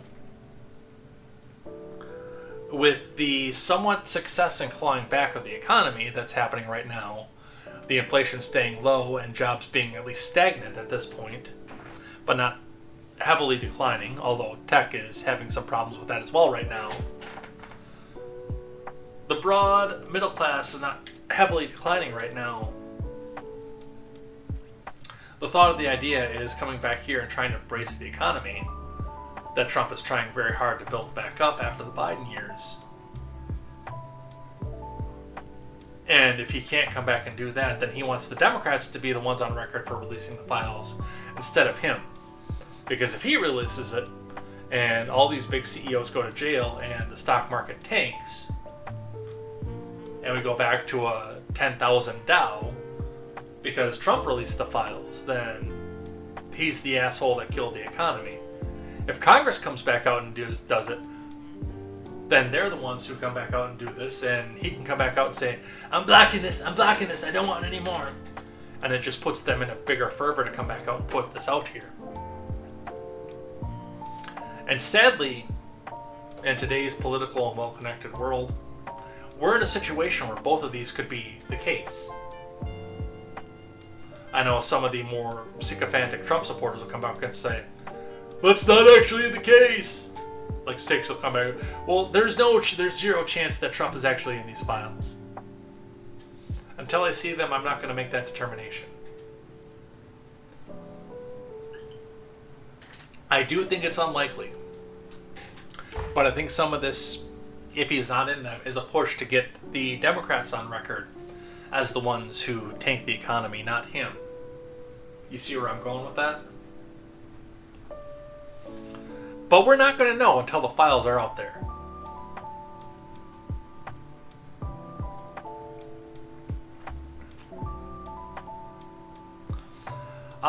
Epstein email suggests Prince Andrew photo with Virginia Giuffre was authentic despite royals' denials. From Ashley Hume. Andrew Mountbatten Windsor, formerly Prince Andrew, who no longer gets to use the title and has to use his actual last name, is facing an increased scrutiny after the release of leaked emails that provide new insight into the embattled royals' ties to Jeffrey Epstein. On Tuesday, members of the House Oversight Committee and Government Reform Committee made public tens of thousands of additional pages of documents from the estate of Epstein.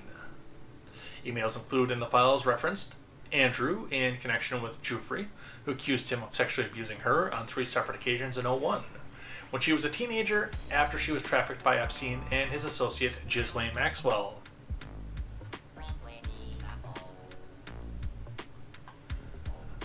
I'm going to be completely honest, I have been covering the Epstein story since Epstein didn't kill himself. I know I'm not pronouncing that name right, and I actually have no idea how to actually pronounce it. I've been covering this so long that Elaine, the red-headed libertarian, and I had a discussion about how to pronounce that on air. And I still don't know. She said it was Ghislaine. I think it's Ghislaine.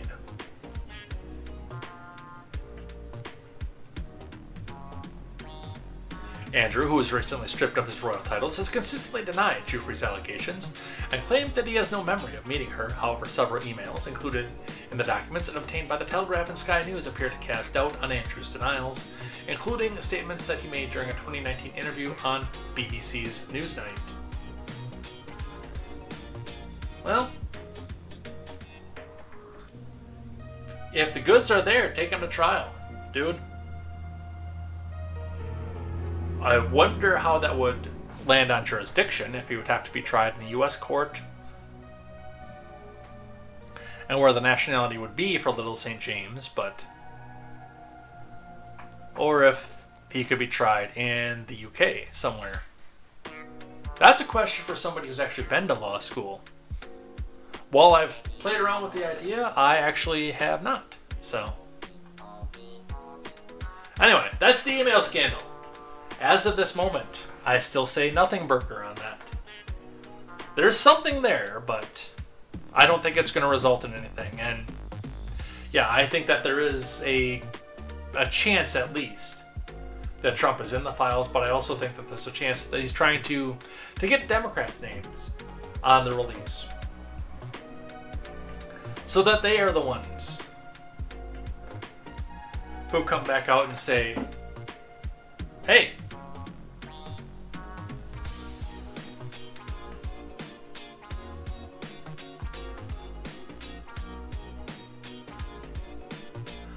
Quest says, I think it's the way you say it, but less had a J sound. I like the way you pronounce it, it makes me laugh. I will come out and give full props where props are due. I actually stole that from the Already Conservative.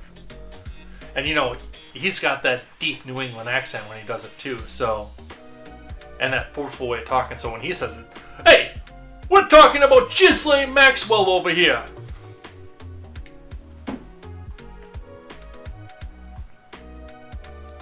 Alright, now we're going to go over a series of policy proposals that have come out of the Trump administration during and after the government shutdown, many of which stand in stark opposition to his first term agenda and what his followers said they supported during his first year agenda, some of them so violently and vocally that they would take a life in order to get these all enacted. And now they're saying exactly the opposite. So I'm going to start this with my tweet when I started realizing all this stuff. And I said, does Trump just get up every day and say, hey, I bet I can get my supporters to believe this crazy thing, even though they said the opposite for 4 years? I followed that up by pointing out that it's like having Nick Fuentes for president. Because that guy says stupid shit, and his followers just eat it up, even if it's exactly the opposite of what their Christian and masculine upbringing tell them to do. If he says it, it's gospel. If Nick says it, it's gospel. And that's the way that MAGA supporters have been.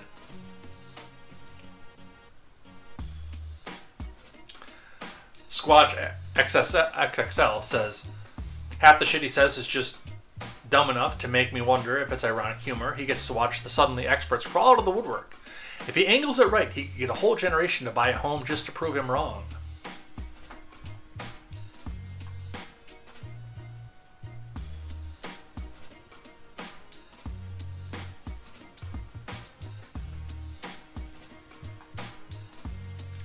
Alright, the first thing that he's floated is an idea, and I actually don't know the mechanics of this one. I've been trying to look into this and trying to figure this out. But apparently he wants to pay Americans directly for health care. So take the ACA funds and instead of giving them to the insurance companies, give them to the Americans, I believe is how this works. But this is one that admittedly, I could not wrap my head around. I tried. I did.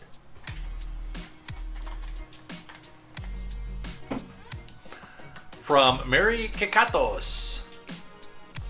This has got to be a troll name. Bong, did you do this? Is this you posing as an ABC reporter? Kek Atos, K-E-K. I'm watching you. You're going to say that that name is from Kekistan?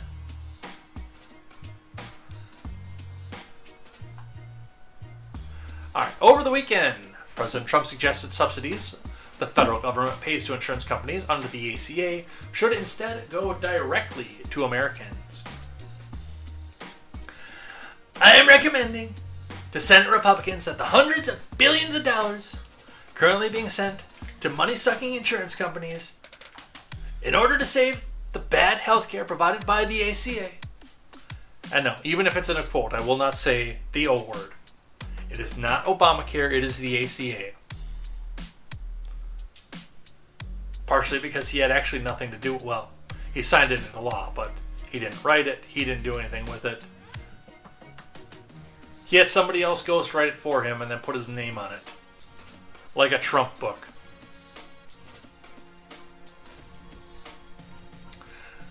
Be sent directly, and then here's Trump's capski. Be sent directly to the people so they can purchase their own much better health care and have money left over, Trump wrote in a post on social media. The post marked one of Trump's first comments since the September 24 presidential debate, when he said that he was interested in replacing the ACA and that he had concepts of a plan. The idea received praise from some Republicans, including Lindsey Graham, who called it simply brilliant, sugar. Currently, about 90% of ACA policyholders qualify for subsidies or tax credits. To offset the cost of their monthly premiums, the government sends the subsidies directly to insurers. The subsidies were part of the original ACA passed during the Obama admin and were enhanced in 21 to increase the amount of financial assistance to those who were already eligible and to expand eligibility. They were not included in Trump's mega bill, signed into law in July, and are set to expire at the end of the year. Mega bill, that's a good word for it, actually.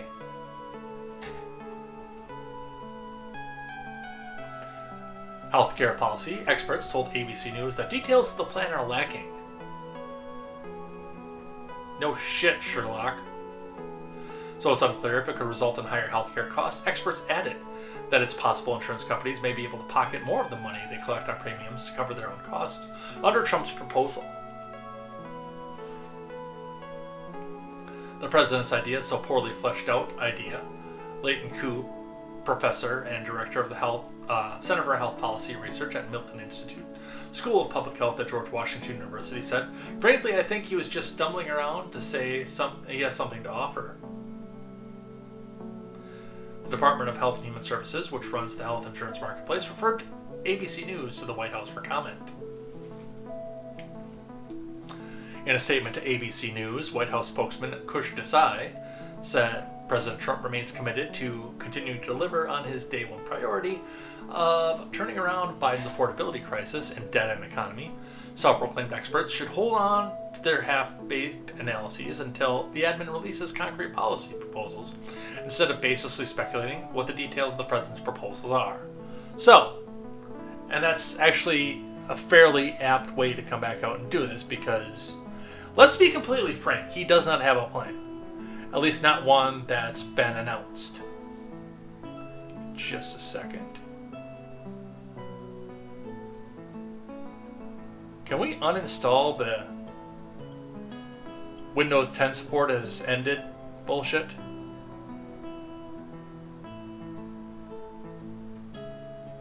Because no, I don't want Windows 11. You jackasses.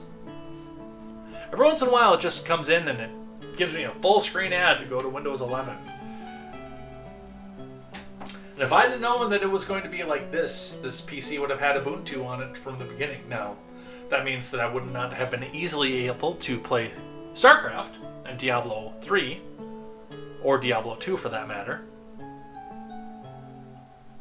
There are workarounds, and I'm sure that my geeky computer science friends could show me how to do them. But I am glad that I've at least started the transition and made the switch on one of my devices.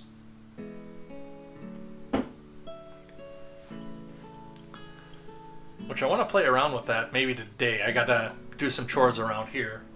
I gotta put up a paper towel rack today. It was on my list of stuff to do before somebody hit my girlfriend's house with a car. And then we've been spending every waking moment in that town instead of this town.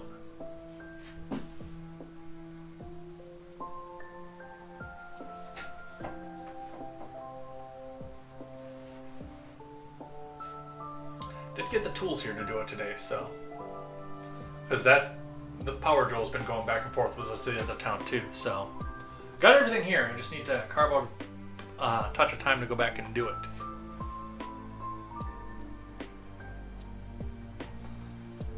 Then maybe I can play some video games.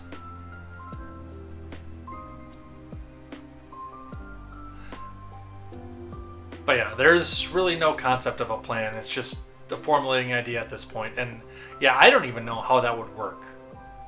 Like, if you're going to take it from the ACA and give it to the people, why not just not take it and put it in the ACA, you know? I'm going to read a bit from the CNN one, and then we're going to move on from this. But I'm going to answer the headline before I read the article. What is Trump's proposal to pay Americans directly for healthcare costs? Answer: he doesn't have one yet. He's trying to find a different way to go back out and do this, but he needs policy people to go back and talk to. He just essentially wants the American people thinking about it right now. From Ellison, Maine, briefly. Trump has floated a proposal to put billions of dollars that back the ACA directly in the pockets of Americans instead, as lawmakers have so far failed to find a solution to address the rapidly approaching expiration of the enhanced subsidies that is at the heart of the record-breaking shutdown stalemate. Trump urged Senate Republicans in a Truth Social post on Saturday to send the money used to offset the cost of ACA healthcare premiums directly to the people so they can purchase their own much better health care. The president did not provide any further details, though fiscal hawk GOP Senator Rick Scott enthusiastically announced on X that he's writing the bill right now. So there you go. There is absolutely nothing there, especially if Rick Scott is doing it. I mean, come on. I'd be interested to see what Senator Scott has to say, but I'm going to say that it's going to be a whole lot of nothing at this point.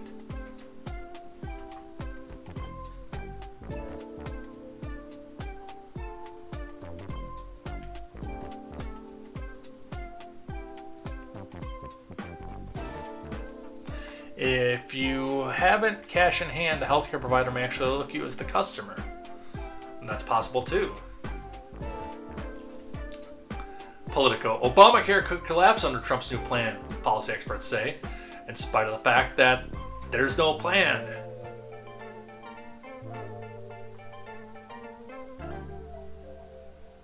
That's just idiocy. We're just going to skip that one. That's dumb. But I do want to take this tweet from Anthony DiGiorgio, D-O-M-H-A. I think it's worth drilling down on what this would actually look like in practice. We spend hundreds of billions subsidizing healthcare, but most of that money flows to large corporations, hospitals, and insurance companies rather than to patients. If those funds were directed to patients instead, they'd finally have the power to choose the care that they want. Insurance would still play a role, but people would have far more freedom in how they use it. Generous subsidies could go into HSAs, which patients could then use to buy insurance and pay cash for routine services that don't need it.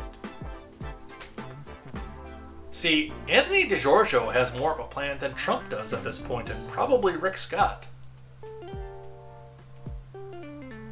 There's still some kinks to work out off of this, but subsidy in HSA, which patient could use to buy insurance and pay cash for routine services, that's not a bad idea.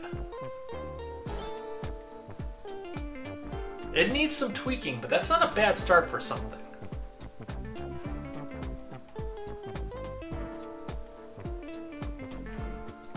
Basic labs and office visits don't need to go through an insurance bureaucracy. That's how other kinds of insurance work. Car insurance doesn't cover oil changes. Health insurance should protect against major unexpected expenses like cancer or trauma, not everyday care.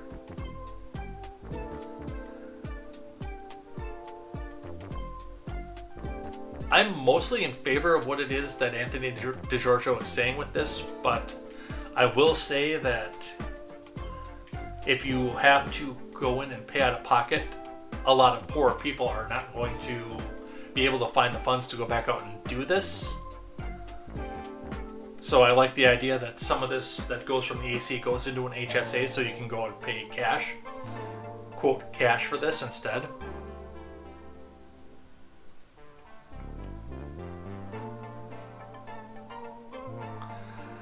I think this is a good start.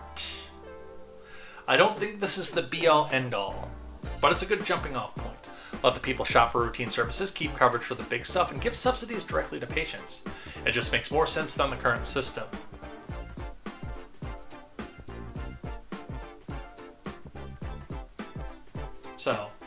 Actually, I want to put this back in the Discord. Did I have this in the Discord already? If not, I want to talk about this.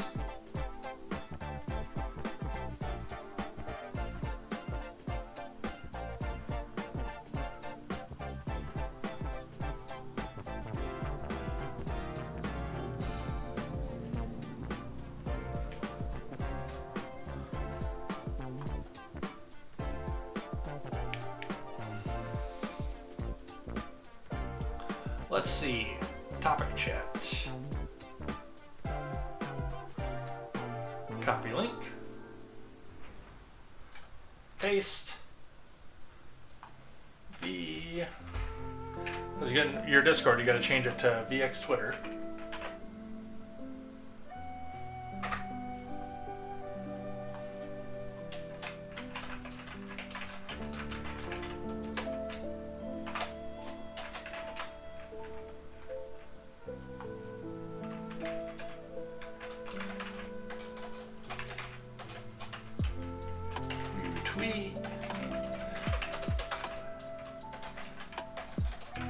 Do think this is a good jumping off point. There you go. If you're in the Discord, you can come back in and weigh in on that one.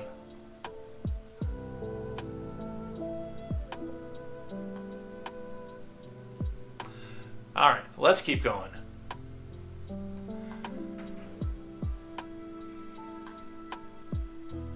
Yeah, the devil is in the details, Quest Fanning says, and it's actually absolutely right. On the other side of that, small business owners are sick of rising ACA costs, from Brecca Stoll over the Daily Wire. Democrats are lashing out at the 8 senators from their own party who voted to reopen the government without securing more subsidies for the ACA. But a new survey of small business owners reveals that Democrats' favorite healthcare policy may not be playing well with the American electorate. The cost of health insurance has gone up every year since the ACA. A Pennsylvania manufacturer told the National Federation of Independent Business no small business can keep up with this cost. Health insurance premiums rose 143% in the first 6 years after the ACA, colloquially known as the ACA, because again, I'm not going to say that word, took effect. Next year, premiums are set to rise 26% on average. Democrats say these rising premiums justify Congress approving $24.6 billion worth of subsidies, while Republicans say the need to spend billions offsetting premium costs proves the ACA is unaffordable and unsustainable. The ACA is going to be another one-off video. We've got to talk about that. We do. The increase will surely kill many small businesses in the next couple of years. The Pennsylvania manufacturer said, "Soon I will no longer be able to afford health insurance to my employees. In turn, this will cost me good employees." A manufacturer from Ohio said it's becoming increasingly difficult to provide medical insurance that the company and employees can afford. ACA prices were at the heart of the longest government shutdown in American history, which the Senate voted to break Monday night after 41 days. Republicans pushed for a continuing resolution to reopen the government, while Democrats refused to agree unless the measure included a 1-year extension of subsidies.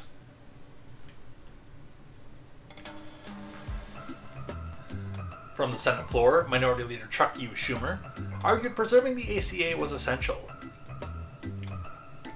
"I must vote no to reopen the government because healthcare prices are so severe, so urgent, and so devastating to families back home," Schumer said. "I cannot support the CR that fails to address the healthcare crisis."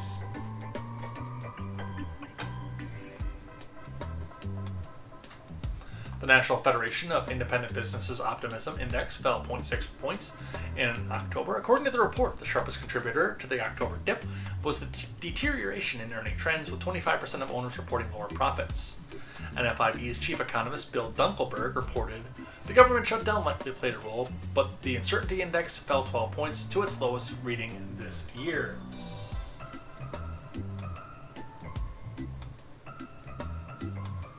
So, it might be time to go back and revisit this. And again, one-off video for the majority of this, but I do want to point out the fact that, One of the biggest problems with all this is the fact that the ACA was, number one, it was designed to fail to begin with due to spiraling costs. But I don't want to go back to a system where the previous conditions are uninsurable, because that just locks people into sometimes jobs that they absolutely hate and they're miserable at because a kid got leukemia at home. And I've always been open about this. I don't know what the answer is. I'm not even going to pretend that I do. More things that people on the Trump side have rallied against that are being said by Trump that suddenly they're in support of. Trump announces a dividend of at least $2,000 a person to be paid to everyone except for high-income people. And I'm sure that every little liberal out there who's railing against the tariffs is going to take that check right to the bank and cash it. Although they'll probably get direct deposit from it.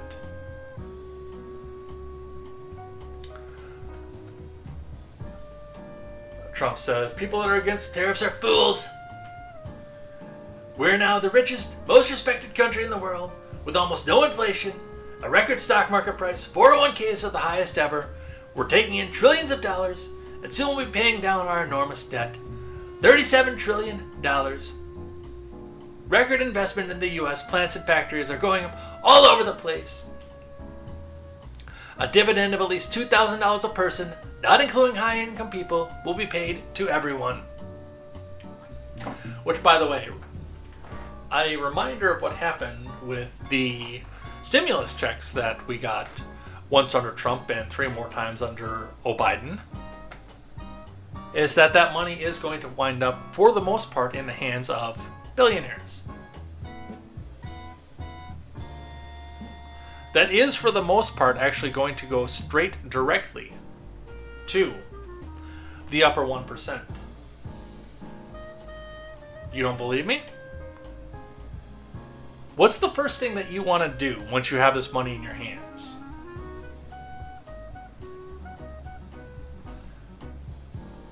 Most people who hear this question, whether live or on the replay, are thinking of a TV, a gun, or a home improvement project, which is either going to involve, if you're in the Midwest, Menards, or if you're in the rest of the country, Lowe's or Home Depot. The TV is going to probably be a Samsung or Walmart brand, iSense, or whatever the other Walmart brand is. Computer part goes to Newegg, and it goes to AMD or Intel or one of the other big names. I would say a good 80% of the money is going to wind up in billion-dollar companies by the end of it. Yeah, I knew you were going to go somewhere different, Quest Fanning. I did. Even there, though, investing is going to go somewhere into the hands of some billionaire somewhere.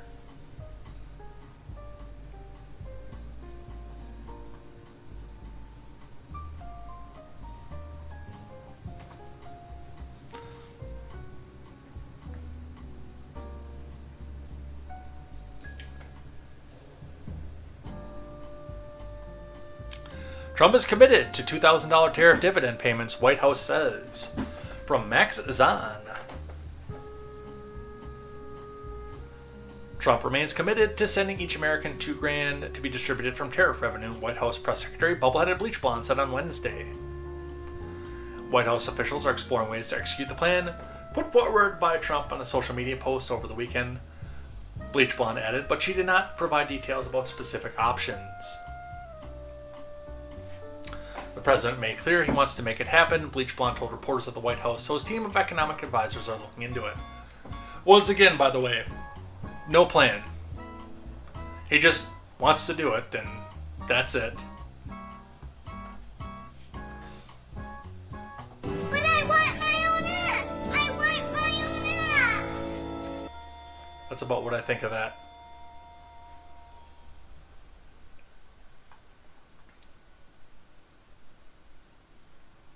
What to know about it? Again, there's nothing there. Besant hints at income limits on the $2,000 tariff checks. which again is fine because it's going to come multiple fold back to high income earners. From Ryan King, Scott Bessent revealed that Trump admin has discussed restricting the president's proposed $2,000 tariff dividend to families making less than six figures.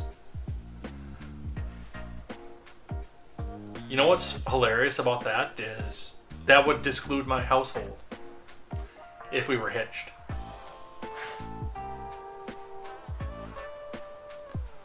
There's a lot of options that the president's talking about, $2,000 rebate, and those that would be for families making less than, say, $100,000 a year, Bessent told Fox and Friends on Wednesday.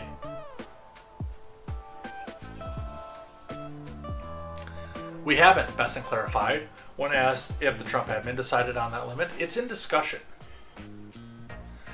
With the way that inflation went under Biden, I feel like that's got to be at least $400,000 at this point.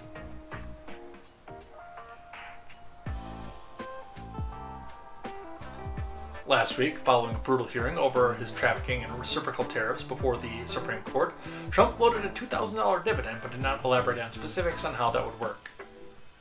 Because he doesn't have any.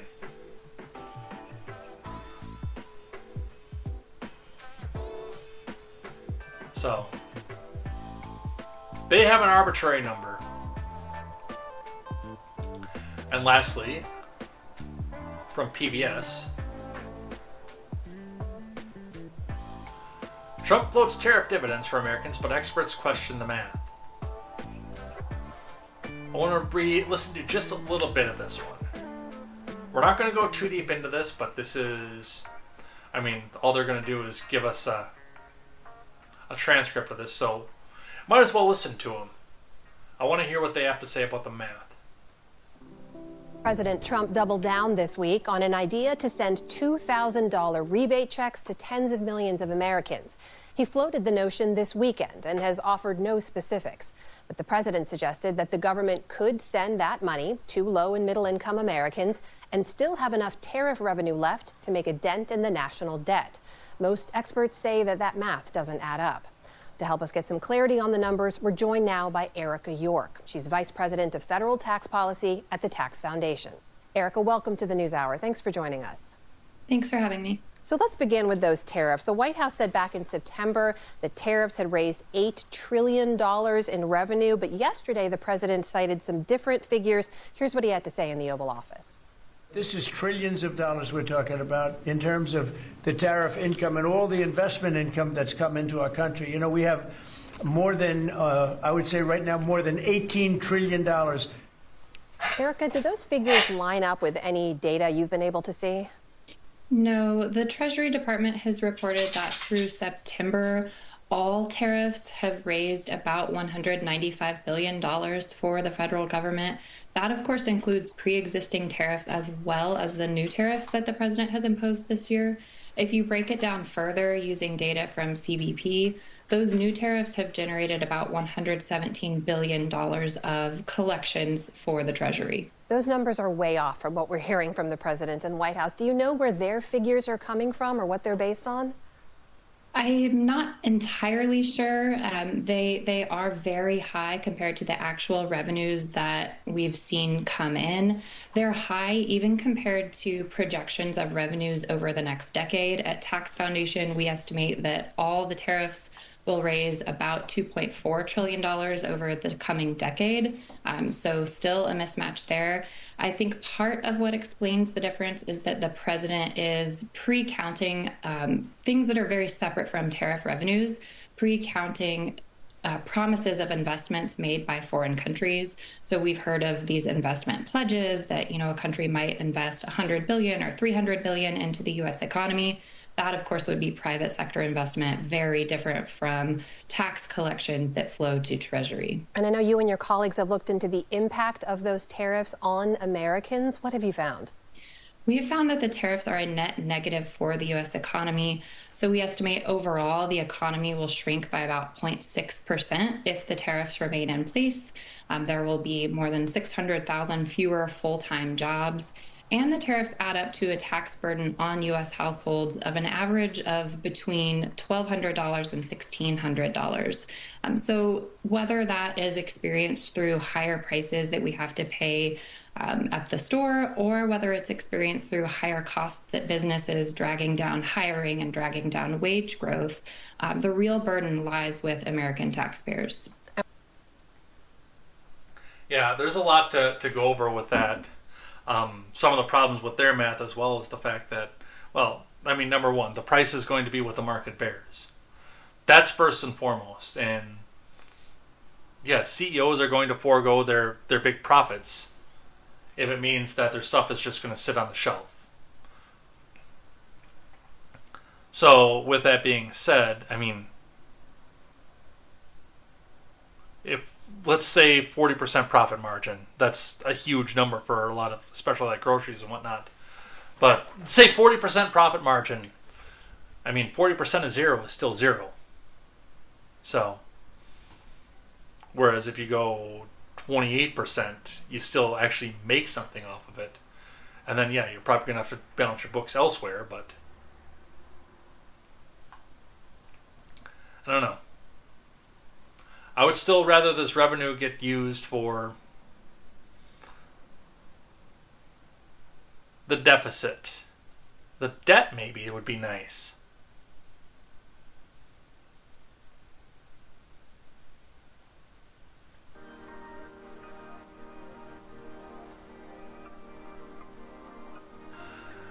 The big one, the 50-year mortgage. Trump just floated a 50-year mortgage. Is that a good idea?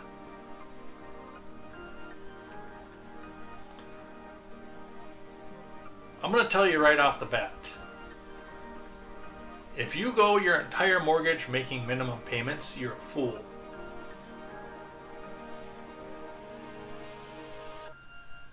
Yes, there are circumstances that come up, but the goal should not be to max out your mortgage.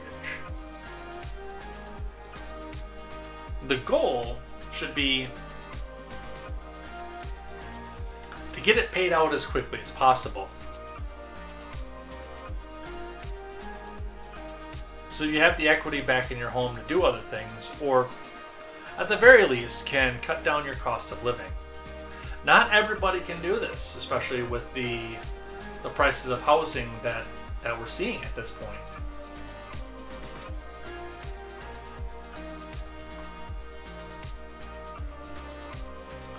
But if you have a 50-year mortgage, your goal should still be have it done in 20.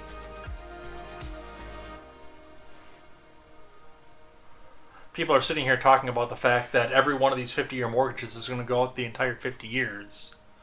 No, that's not actually the case. Some of them will, because some people are going to be so irresponsible with their money that, yes, they're just going to sit there and do the minimum payment, every single payment, until the end of 50 years. And then they'll die at 49 years, and the bank will just come back and take their house away. Now, with all that being said, is that going to lower a bar of entry for some people at this point? Yes, it is. Is that going to affect the pricing in the housing market? Yes, it is. Actually.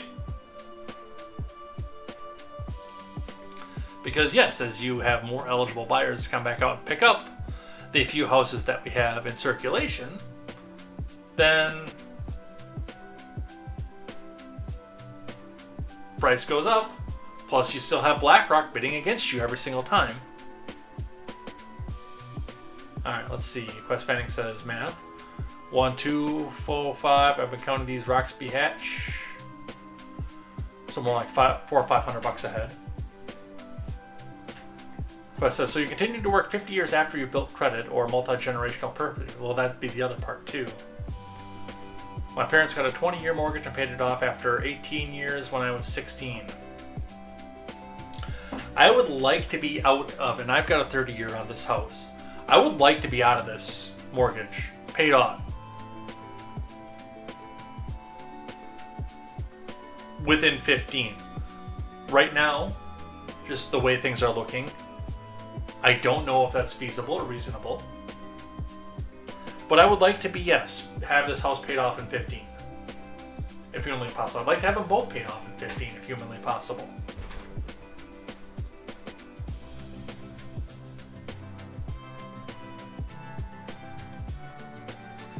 I'd like to refinance it down and get out of this 7% interest rate too, but that's a financial discussion I have to have with the lovely Palm, which our mortgage got sold recently, and the new company is already talking about lowering the rate.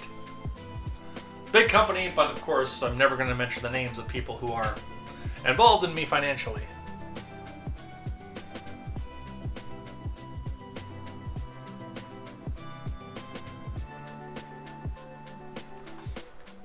Most first-time homebuyers in the U.S. take out 30-year mortgages. Under new proposals from the Trump admin, they may soon have an even longer loan option. This week, Trump introduced a new idea to tackle home affordability. A 50-year mortgage loan. Federal Housing Finance Agency Director Bill Pulte called the proposal a complete game changer. Again, I understand that it can and will open up the entry level for some of these people. I mean, look at auto loans for that matter. It used to be when I was 19, 20, even on a brand new truck, you got a 5-year loan on it to go back out and pay it off. Which that's what I have on my truck now, but no, I think I have a 4-year on that truck. I have to go look at my terms again. Anyway, you get 4 or 5 years to go pay it off. Now they're taking out to 7, and there's talks of 8. But a reasonably well-equipped pickup is almost $60,000 at this point too, and if you get the really fancy one, it's $100,000.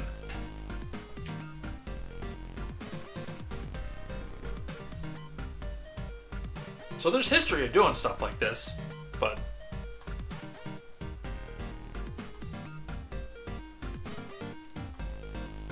while Trump's proposal is light on details, like everything else we've talked about here, admin officials say a 50-year mortgage would lower monthly payments, helping more Americans currently priced out of the market. But again, what's the trade-off there? Because you get 50 new people bidding over the same house. What happens to the price of that house, the price of the real estate? Now, it's going to be great for someone like me, where I'm sitting here looking at the real possibility of, if they do some of the other things they're talking about, the equity in the house dropping due to the house value dropping because the market flooded. And something like that would keep the value up a little bit, but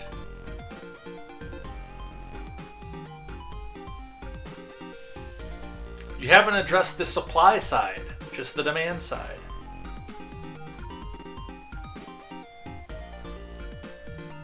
But many housing experts warn the plan could backfire, raising the cost of homeownership by stretching out payments, adding more interest over time, and driving up home prices.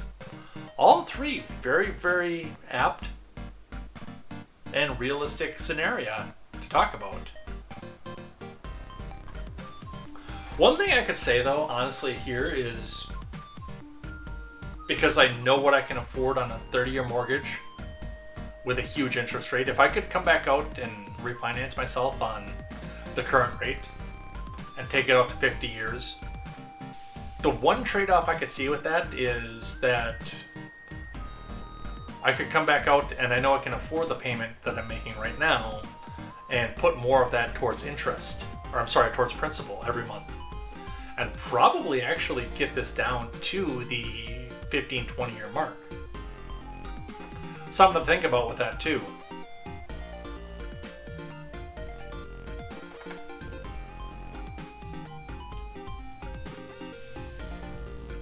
So, yeah, that's their new idea. That's their new thing.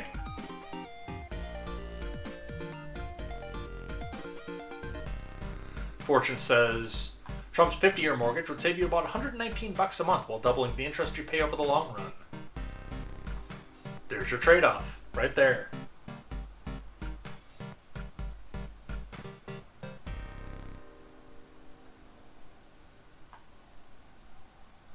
Are they going to hawk these 50-year mortgages as hard as student loans? Oh, you know it.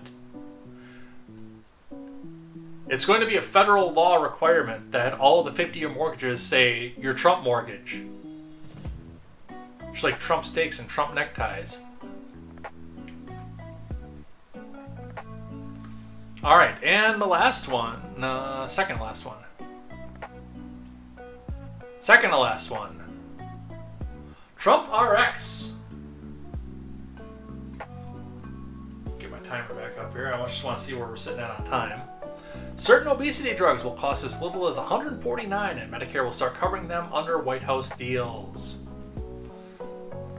Yes, price controls. The next thing that people who have been in support of Trump have railed against, that they're now in support of.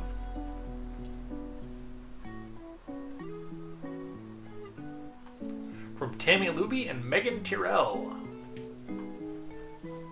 Certain blockbuster obesity drugs will be available for as little as $149 per month, and more Medicare enrollees will have access to them under two deals announced Thursday by the Trump admin. The arrangements made with drug makers Eli Lilly and Novo Nordisk, which Trump foreshadowed in remarks last month, are the latest in the admin's efforts to lower drug prices. As part of the new deals, the drug makers have also agreed to match prices to the lowest paid in peer nations for all the drugs in Medicaid, as well as for the list prices when their medications first hit the market. They will also offer primary care medicines directly to consumers at discounted prices. In exchange, the drug makers are getting breaks on tariffs or imported pharmaceutical products, and a dramatically expedited regulatory review for certain medicines. So the government is picking winners and losers again.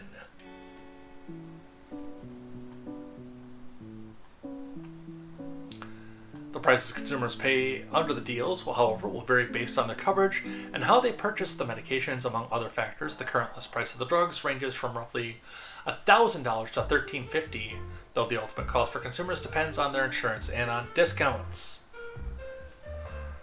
Under the deal, those buying injectable GLP-1 medications directly from the companies will pay an average of $350 a month to start. Through the drug makers have committed to reducing their price to about $250 for the next 2 years.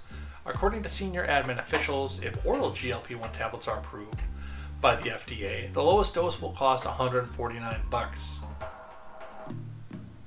Or you could go take a hike and watch what it is that you're eating. You know. These prices will be available when Trump RX, the admin's direct-to-consumer website, launches in early 2026, though consumers will be able to see the medication's costs before the year's end, says Mehmet Oz, the Centers for Medicare and Medicaid Services admin. And yes, by the way, it's real. It's a real thing. TrumpRx.gov.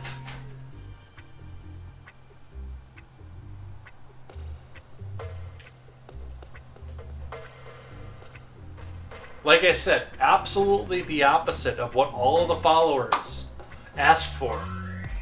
And they're singing its praises.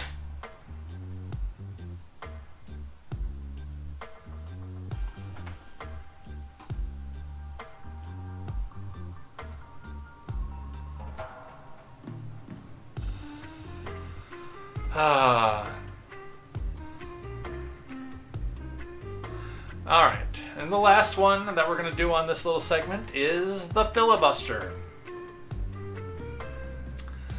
The filibuster, which was something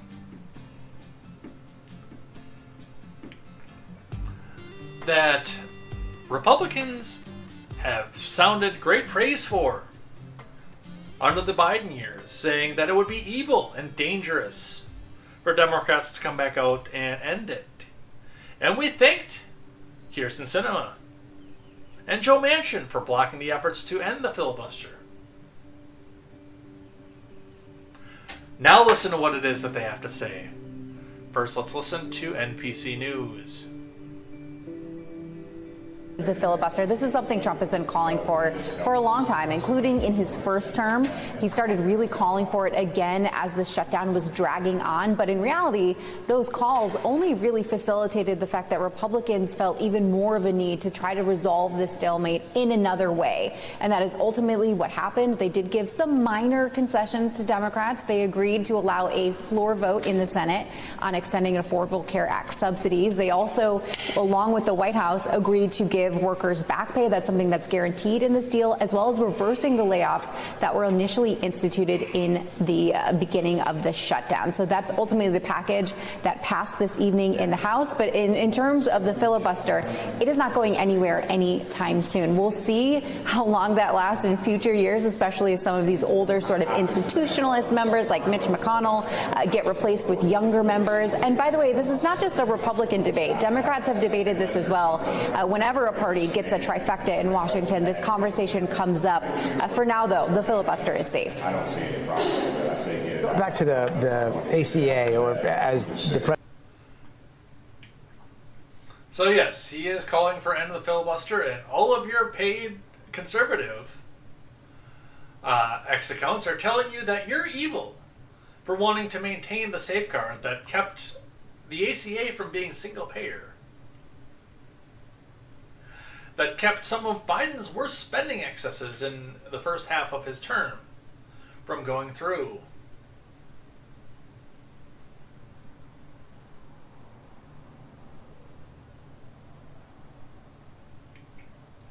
The filibuster that prevented the vaccine mandate. Now we want to go and get rid of it. From the Daily Wire, cracking like dogs, Trump taunts Democrats calling for GOP to blow up the filibuster ASAP. It's really stupid here too, because they think that if they blow up the filibuster, they can turn around and pass nationwide voter ID. That will be injuncted by the Supreme Court on day one. Do you know why that will be injuncted by the Supreme Court on day one? That will be injuncted by the Supreme Court on day one because per Article 2, Section 1 of the Constitution, your voting takes place at a state level. You can't have nationwide voter ID. It's against the Constitution. I think that more states should have voter ID. I do, but I understand the fact that you can't mandate it at a federal level.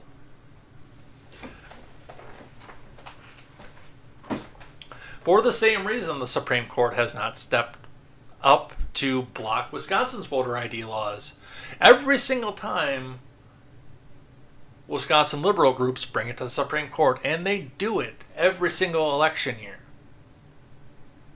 And the Supreme Court says we can't weigh in on this per the Article 2 of the Constitution. Every single time.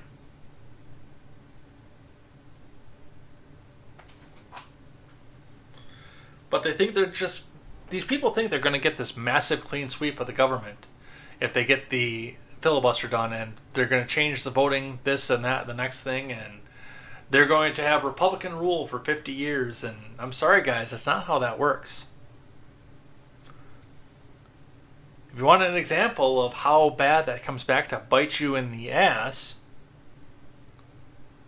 go ask Merrick Garland why he's not on the Supreme Court.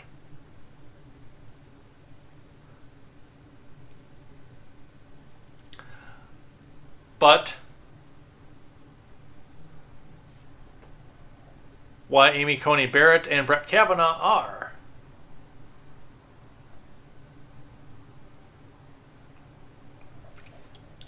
Because you do need, or you don't need that 60 vote threshold anymore, thanks to the rules that were set and started by one Harry Reid in the Democrat Party. We might actually have several openings on the Supreme Court right now, if not for that, because I don't think anybody could have come together enough to actually do something about this and get a Supreme Court justice in. It's very possible that we would have a 5-seat Supreme Court right now, if not for Harry Reid's folly.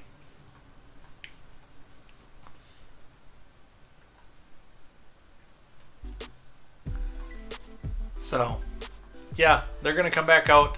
They're going to try to convince you to do this, not realizing why it's a terrible idea.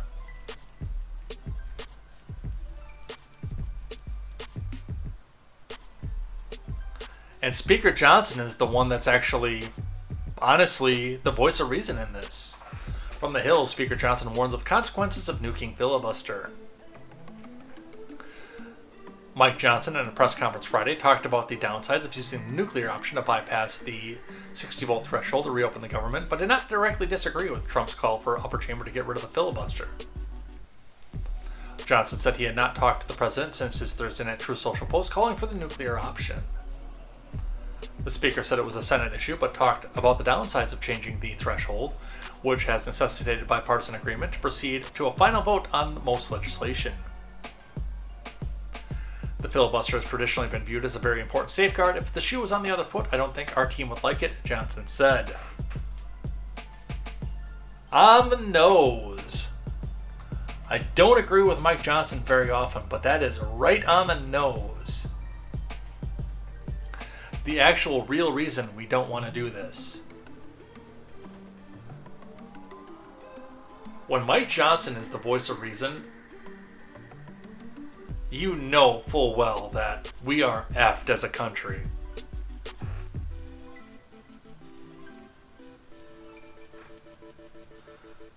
We are fully effed as a country when this man is the voice of reason.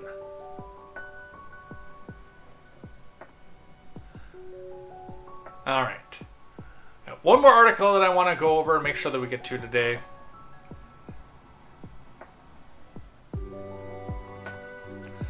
And that is from 10 News. So let's throw some volume to this. Let's back up the video here. The U.S. mints its last ever American penny. So this little jar that I have here that's about to have more in it after I take them up out of my pocket is going into the safe. Well, not that jar because it's too big to fit in our safe. But we are holding on to every penny that we own at this point, to see what they go for once collectors start looking for them in 20 to 30 years. That might be our retirement. Although there are a lot of them out there, so it might not be. But they're never going to be any more made. And think about all those ones that you put on the train tracks. I encourage you to go put more of them on the train tracks at this point, actually. Alright, from NPC 10 News. Oh, we still have no volume. The last ever American penny. It comes after President Trump called the coin wasteful, with the cost to produce 1 penny up to almost 4 cents. Now, retail trade groups are urging Congress to establish a national standard for rounding cash transactions. Billions of pennies are still in circulation, and you can still use them. The end of an era.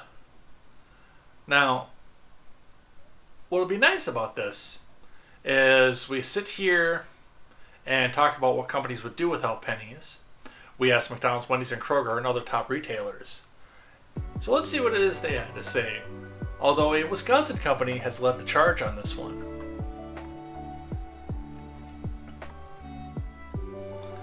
From Juliet Doyle over at CBS News. The penny appears to have run out of luck. The U.S. Mint in Philadelphia pressed its last circulating penny on Wednesday after Trump earlier this year directed the Treasury Department stop minting the new 1 cent coin, citing the rising cost of production.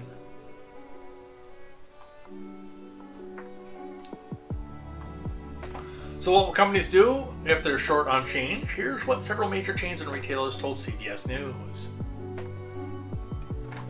McDonald's told CBS that in some locations, customers paying with cash may no longer receive exact change because pennies are increasingly unavailable. Instead, the chain will round totals to the nearest 5 cents for cash transactions.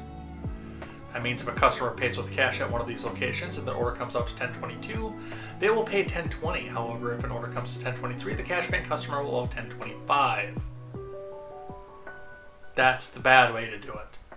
Digital and card payments remain unaffected, McDonald's has said. And yes, at that point, yeah, your card payments everywhere are going to be the same, I believe. Wendy's is taking a similar approach. We've given guidance to our restaurants to round cash transactions down to the nearest nickel if they're experiencing penny shortages. Kroger told CBS News, "We kindly ask customers to consider providing exact change if using cash." The supermarket said it would continue to accept pennies for payment. That one we have a separate article for. Giant Eagle, Pennsylvania-based, held a one-day event where customers could exchange their pennies for gift cards worth double the value of the coins. CBS News Pittsburgh reported. Giant Eagle said the exchange program will allow the company to collect more pennies to help provide exact change to customers who wish to pay in cash for their purchases. The proactive step allows the company to maintain accuracy and fairness while it awaits formal guidance from the U.S. government regarding future rounding practices. So they're trying to hoard the pennies. But as mentioned, and partially mentioned in this article as well, Quick Trip is leading the charge. And why I say McDonald's did it wrong. From WBAY2 First Alert, Quick Trip is eliminating pennies. This is a couple-week-old article with a video and no text. Let's listen. Quick Trip customers who pay with cash could save a few extra cents every visit thanks to a new payment policy. The gas station chain announcing cash purchases will be rounded down to the nearest 5 cents. Quick Trip officials say register systems will automatically round down in customers' favor. Digital and card transactions will not be affected. But this change is being made with cash following the U.S. Department of Treasury's decision to stop making the penny early next year. Agency officials say it's due to production costs exceeding what the coins are worth. Quick Trip CEO says, quote, the policy will stay in place until a permanent legislative solution is enacted, end quote. Well, today is, of course, Short and sweet on that one. So McDonald's rounds it based on where the change lies. So if it's 2 cents, it goes down. If it's 22, it goes down to 20. If it's 23, it goes up to 25. Quick Trip, if it's 24, they bring it down to 20. I would be curious, and I would honestly would like to do this, keep a bunch of cash on hand and track this at some point at Quick Trip. And go just start paying for everything in cash at Quick Trip. I would honestly say that a Wisconsin person could probably save a good 10 to 15 bucks a year just by that. That may be excessive, but that might not be that much either. That might be... I mean, that might wind up costing Quick Trip a fair amount of money too, but they have a fair amount of money to be nicer out to their customers. And if you've ever been in a Quick Trip, you know that the cashiers are top rate and they will take care of you. It's almost like going to a Chick-fil-A. It's not quite like that, but it's almost like that. So the penny is no more. And I will be hoarding all the rest of them. Quest says it'd be great if they eliminated the nickel too, so we could remove a digit. That's actually a fair point too. I would almost say, yeah, bring it down to the next dime, but then we've got to deal with the idea of what to do with a quarter. And I think that's more of a conversation. If the quarter was not 25 cents, I would say that yes, that's the perfect idea to do. I think the quarter is gonna, it's gonna beat that idea up. Because then they either say, okay, well, a quarter's worth 20 cents now, and there's 5 of them to $1, and then it's not really a quarter anymore. It's a fifth.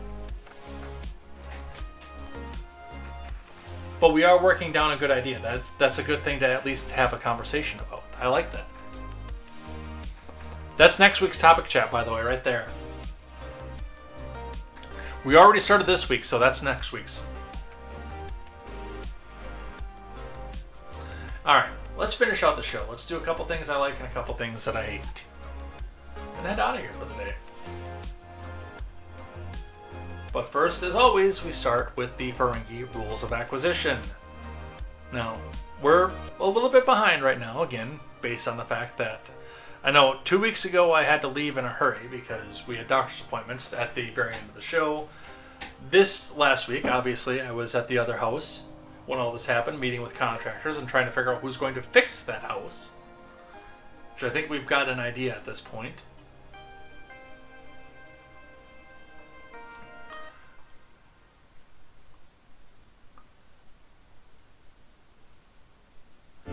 So the last time we actually did the rules of acquisition, we were at the 123rd rule of acquisition. Even a blind man can recognize the glow of platinum. Number 125 is more on self-preservation, and it's also something you have to consider when you take an excessive risk that could lead to the end of life and limb if you're trying to come out and make a profitable deal. 125th rule of acquisition: you can't make a deal if you're dead. This comes from DS9 episode The Siege of AR-558. And what it says, in no specific terms, is the fact that if you want to continue to take profit, then you need to keep yourself alive. I know we've had a discussion about risky driving in this house, and I'm not going to come back out and repeat a lot of what's happened here, but there is, because of rules like this, there is a very, very steady sense of self-preservation in here outside of my dedication to my family. Because you can't make a deal if you're dead. You can't do a lot of things if you're dead. So the goal should be to stay alive. Life is awesome. Life is fun. Life is worth living. And you should expect and hope to live for a very, very long time. So, watch your risk. You should take some risk because the greater the risk, the greater the reward. But remember, if those risks start to pose risk to your health, safety, and well-being, then just remember, you can't make a deal if you're dead. Alright, let's do some things that I hate. The free speech police are out there again. Student arrested after disrupting Dave Portnoy's pizza review with an anti-Semitic rant caught on video. TLDR. Student came up and started screaming anti-Semitic slurs at Dave Portnoy. Got arrested for doing so, which should be against the Constitution and his First Amendment rights, and started throwing coins at Dave Portnoy. Now, the coin throw is assault. And yes, there should be that charge for that, but screaming words at him, hopefully Dave Portnoy can come back and scream them back, although it appears that maybe he can't. So, it's a little unclear by the way that this is written, whether or not this student got arrested for the fact that he was screaming F the Jews or the fact that he launched the coins. I would say, and a reminder that yes, launching the coins is assault. Do not do that. It could be seen as even possibly deadly force depending on how hard you whip them. Those things are small. They can hurt. But no, Portnoy should be able to come back and hold his own against a heckler. So that's part of the reason that this is into the things that I hate. Other things that I hate today, from The Blaze. The Blaze has decided to reach out and try to solve the mystery of the person who's walking. Now, I read this article before because I got curious enough. I didn't know if I wanted to include this or not. The reason I put this on things that I hate is they make a solid argument for saying the Capitol Police are in on it. But right now, this is legit speculation. This is circumstantial at best. Any grand jury would throw this out in a second based on the evidence that they brought forward. I do like the fact that they're going through and attempting to do something that Capitol law enforcement does not appear to be eager to do. But if you're just going to bring forward circumstantial evidence, you're doing literally less than what the Capitol Police are doing by doing nothing. You're raising a conspiracy theory that could be easily debunked and possibly get somebody double jeopardy charges or the ability to sue you back for harassment over it. But apparently the Capitol Police officer is a forensic match for the January 6th pipe bomber, sources say. A computer program that compared the bomb suspect's gait to that of Shawnee Kirkhoff produced a 94% match. Dude, that's circumstantial at best, I'm telling you. A forensic analysis of a female former U.S. Capitol Police officer's gait is a 94 to 98% match to the unique stride of the long-sought January 6th pipe bomb suspect, per the Blaze News investigation confirmed by several intelligence sources.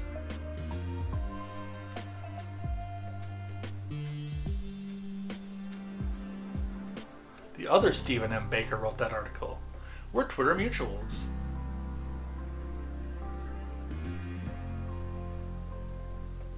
I didn't even catch that.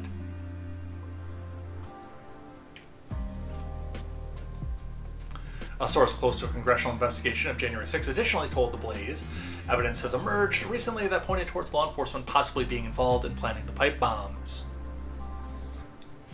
A software algorithm that analyzes walking parameters including flexion, knee bend, hip extension, speed, step length, cadence, and variance rated Shawnee Ray Kirkhoff, 31 of Alexandria, as a 94% match up to the bomb suspect shown on video from January 5th.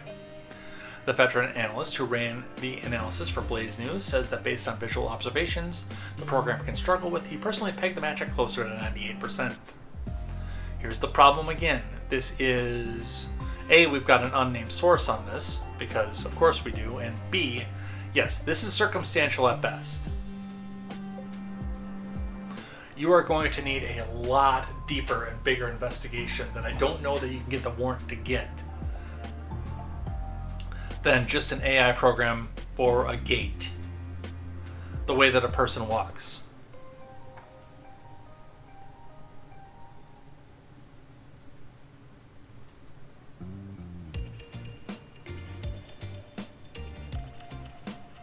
Phil Labonte joining with me in something that I hate off of this.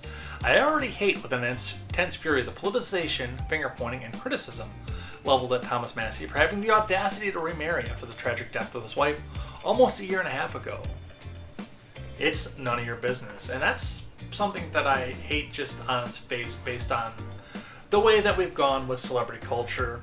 Another one-off video that I'm working on the script for at this point talks about South Park and the actual genius of what they've been trying to do with this last season, because it is kind of genius. But political culture has become our celebrity culture at this point, and it's a little bit gross because we're looking into the family lives and marriage of people who didn't want to be in the spotlight. With celebrity culture, for the most part, everybody who's into it, everybody who marries into it, wanted to be a part of it. With political culture, political celebrity culture, a lot of these people are just here because, well, they do at some point want to come back and serve the American people, or they happen to be there when their wife or husband got elected into Congress. It's nobody's business who Thomas Massie marries, and I don't know why it was such a big story to begin with. Whether or not he remarried too quickly is between him and his family. And I've made that criticism on people before. My cousin Brian and his wife, I told him right off, because she was complaining about the fact that she was getting pushback and guff for the fact that she was dating and getting married to my cousin very, very soon after his divorce. And I said, well, she was getting other pushback for being older, etc., and bringing a kid into the marriage and a bunch of other stuff. And I said, I don't really care what it is you guys do as long as you're happy. The only concern that I would raise is I think that it happened too fast after the divorce. And I have questions about that and what happened with that. But this is not my life. And yeah, it's the same with Thomas Massie and his new wife. Yes, it was probably a little bit too quick, especially in the limelight. But that's between his family and her family, and him and her. That's really not our business. Our business is what Thomas Massie votes on and how he votes. And it's the same with everybody else on Congress. I hate that Paul Pelosi got dragged in based on the Hammer incident. I hate the criticisms that get lobbed at Barron and Melania. I hate the fact that Jill Biden had to get up and think that she had some position of power or authority based on the fact that she banged the president a few times. Yes, certain people have stepped in the limelight. It's why I've been careful and not given out my last name.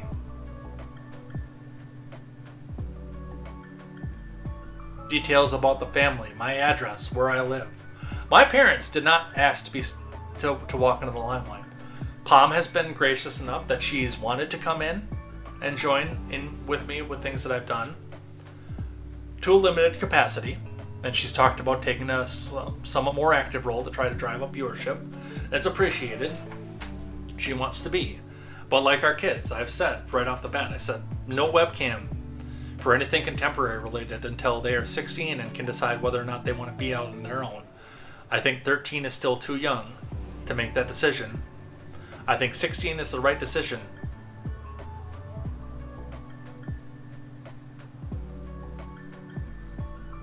To whether or not you want to be public with yourself or you want to stay out of the limelight. And yeah, you've seen Ed Jr.'s butt on the camera. The butt ruffles. Pom decided to come back out and do this, but we've kept her face off of there.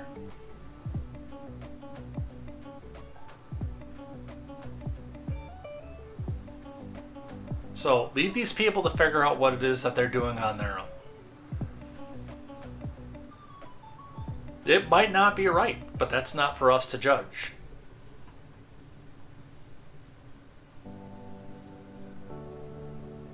Couple more things that I hate here. One of the paid influencer, the Democrat shills, Brad says, a California man who won the record $2.04 billion lottery took home $628 million after taxes. Now let's tax billionaires like that. There's a lot of problems with this. I'm going to point out one of the big ones. Now, number one, a lot of people are going down the path of, well, he didn't actually get $2.04 billion because of he took the lump sum payout and this and that next thing.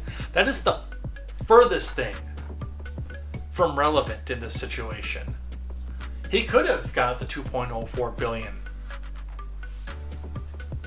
and been taxed on that if that were the lump sum that he got back out.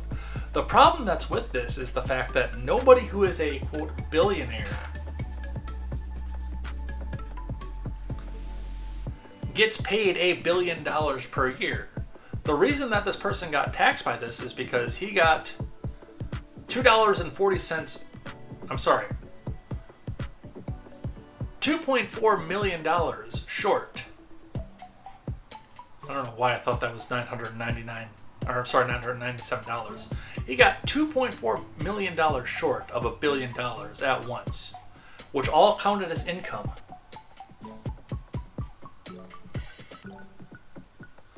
So yes, he got taxed as if it was income. Actually, I think he got taxed as if it was a gift tax, but that was income. It wasn't assets. You know what Bezos made as income when he was the CEO of Amazon? 60 grand. He made 60 grand a year on paper. Now, yes, most of what he had as a billionaire was tied up in assets and included the value of Amazon, the company itself, which if he sold, he could only sell to another billionaire, and if he didn't get market value for it, the stock tanked and he lost his asset, or the cash that he got off that asset that he would probably soon, well, he'd get taxed on the sale of it, out the butt.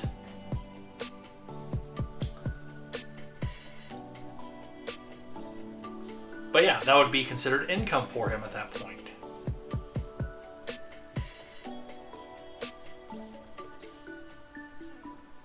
So yeah, the amount, that's not important for any of this.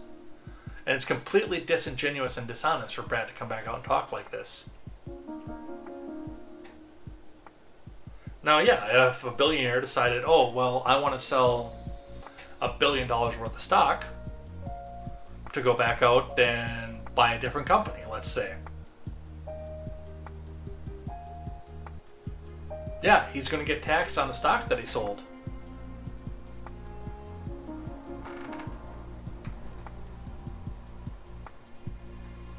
So yeah, 100% complete propaganda on this. Alright. A couple more things that I hate. Then we'll do a few things that I like. And I think some of them are kind of positive, or really positive too. But Trump responds to critics of foreign policy, says he must watch over the world.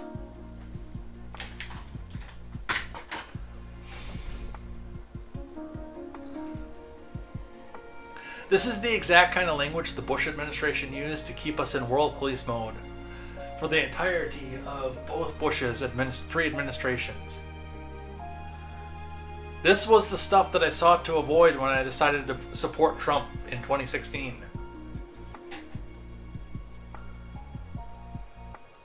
The kind of stuff that I got promised that we weren't going to do anymore. We're done world policing. And again, this is another one of those things, because I'm sure that a bunch of people in the MAGA movement are sitting here looking at this saying, no, he's right. He said that we have to world police, so we have to world police, who were just 5 years ago saying that world policing was evil and we're done with the Bushes. So I'm going to say no, and it's on the same thing that Trump's announced a major decision on nuclear weapons. Trump announced on Wednesday that the U.S. will ramp up nuclear weapons testing to be on an equal basis to the other countries' programs. The U.S. has more nuclear weapons than any other country, the president said in a Truth Social post. This was accomplished, including a complete update and renovation on existing weapons during my first term. Because other countries' testing programs, I've instructed the Department of War to start testing our nuclear weapons on an equal basis. In an accompanying video message, Trump added, because of the tremendous destructive power, I hated to do it. Having to do it with nuclear weapons, but I really had no choice. Russia is second in line, and China is a distant third. But we'll be even within 5 years.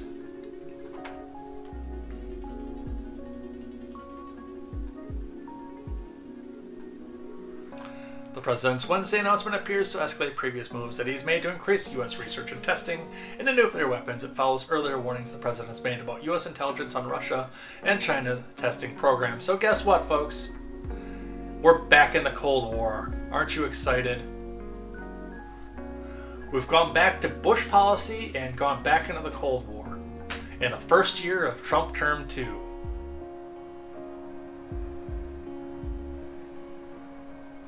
Do you know why I planned on staying home until they announced that Kamala was going to be the nominee and not voting? Because I just knew somewhere deep inside of me that stuff like this was going to happen. No, actually it was because of the spending, but yeah.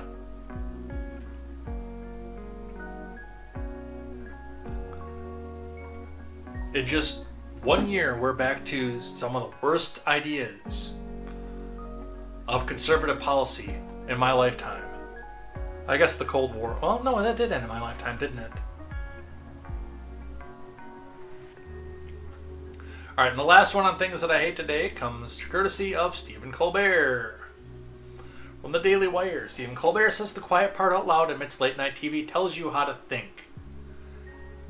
This is a bit of a stretch, but also I know that this is how they look at their audiences as well. From Amanda Harding. Late night host Stephen Colbert just admitted that shows like his are meant to instruct viewers on how to think. The host of The Late Show was attempting to defend the existence of the late night genre during a recent interview with GQ. While speaking on the topic, Colbert said, well, we're like your friend who at the end of the day paid attention to what happened today more than you did, and then we curate back to you at the end of the day.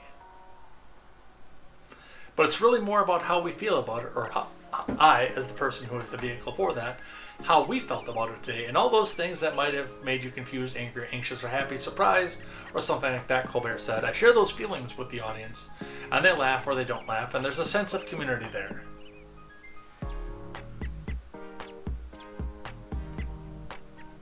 Translation, shut up and do what it is, or think what we tell you to think.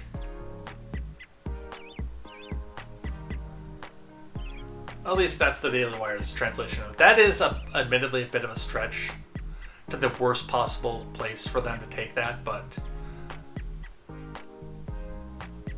it is there as well. Alright, let's do a couple things that I like. And I try not to make this all newsworthy. Like if I'm watching a new program or listening to some new music or something like that, or even an old classic, I do like to talk about this. And this time through, this past week, I got bored. I was deleting some stuff off my phone, and I realized that I still had Diggy's Adventure on my phone, which is it's a puzzle game that you can get on Apple or Google on your Android or Apple device.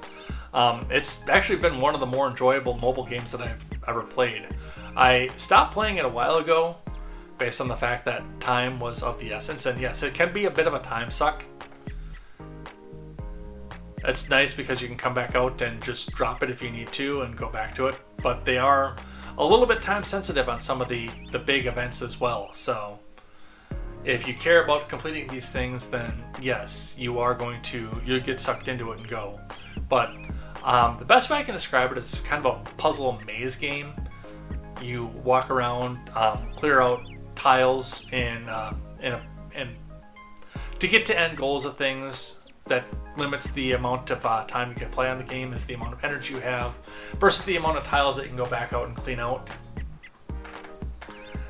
The initial start of the game is the fact that your father, an Egyptologist, opens Anubis's tomb and puts a curse on all of Egypt, which you have to go back out and finish out, and then they put you to different regions. I've only ever made it into the second region. I've never made it past that. I've restarted this game a couple times, and this last time through, because I haven't played for a few years, this last update that they just did completely revamped and redid the UI, which meant that anybody's saved game progress on the cloud disappeared because they redid it to such a major amount, completely restarting and redoing the opening part of the game. Admittedly, I have only played one stage into the main story because they put me on a bunch of special events for Halloween because they had about 5-6 of them going at a time. So, but I've been enjoying it. You can play on the browser if you want to. Pixel Federation is the company that does it, and they'll get you a link to Diggy's Adventure. I can put it in the Discord if you guys want to go back and have a look at it. Otherwise, go into your favorite store for whichever device you have, look up Diggy's Adventure and give it a try. I promise it's a lot of fun. Just watch your time on it, because yes, like I said, it can be a bit of a time suck. Alright, a couple other things that I like. Another discussion we were just having recently in this house.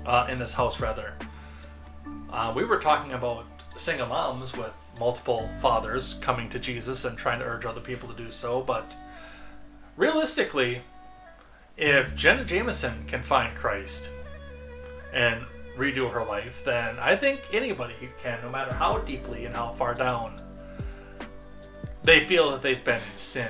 From Fox News, Jenna Jameson says she was known for My Body and Sin before leaving an adult film career behind for Faith, from Lauren Oberholtz.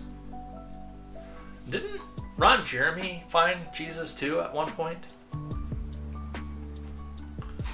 Jenna Jameson has moved beyond her adult film actress past in order to help others find Jesus.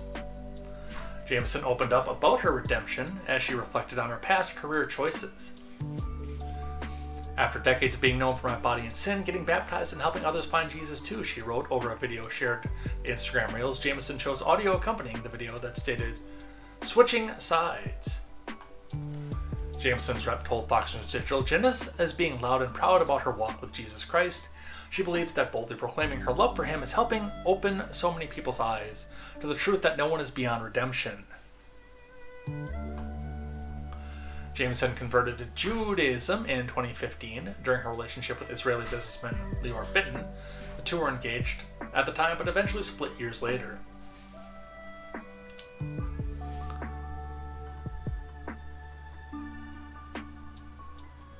So, yes, she's found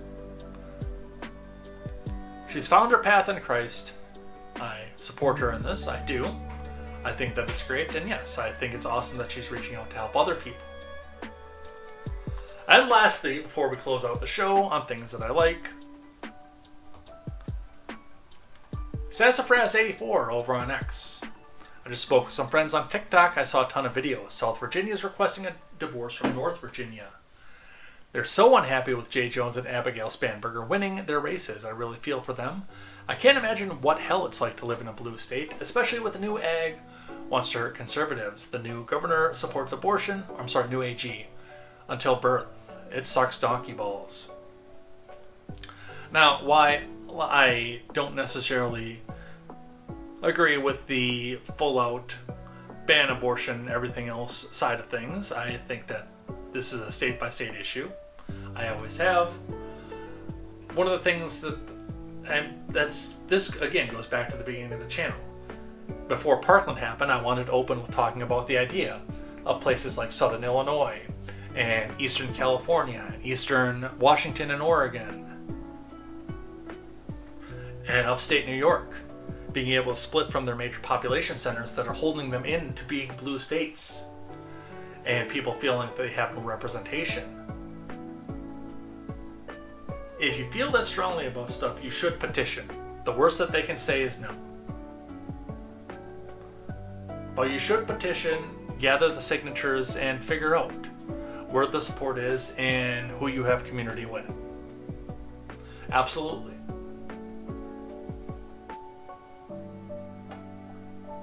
And big population centers like Washington, Oregon, California, New York, I think they're big enough that it's time to actually start thinking about splitting some of these off a little bit to more effectively serve the needs of the populations that they're supposed to be represented by these states. So I think this is a good thing. I do. Will it go anywhere? Probably not. I know that there's a lot of talk that people think that we have way too many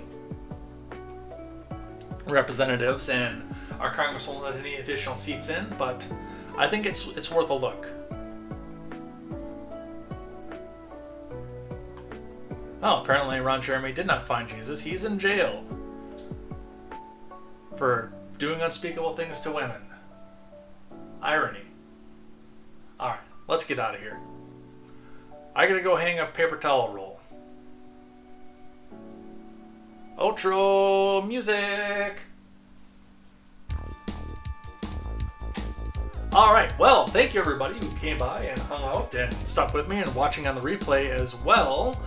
After taking a week off, I know that sometimes after some time off it's hard to get viewership back off of this because I know you guys expect me at a certain time, but yeah, when somebody rams a car into a house, you kind of got to be there and figure out what's going on with that. But we'll be back here next week for more news, more headlines, more contemporary. I'm sure that we're going to get some flushed out ideas from these asinine plans that our Orange Messiah has decided he's going to go and foist on us. I hope we get something realistic out of this because it's a lot of blather right now, and I see a lot of people supporting stuff that they adamantly opposed, and this is the world we live in, folks. Anyway, thank you so much for everybody who came by and hung out. We will see you here again next time for more news, more headlines, and more contemporary. Take care. Have a great day. Have a great week. It's going to be a great weekend, I think. It's getting a little bit warm over here, but I hope you enjoy your fall. Get some apple cider. Get some pumpkin spice if it's something you can enjoy or you can eat. It's not something I can enjoy and eat, but I hope you guys can. Take care. Bye-bye. Remember, live stream is taken down. Re-recording is put back up. So if you're looking for the replay on this link, you will not find it on YouTube.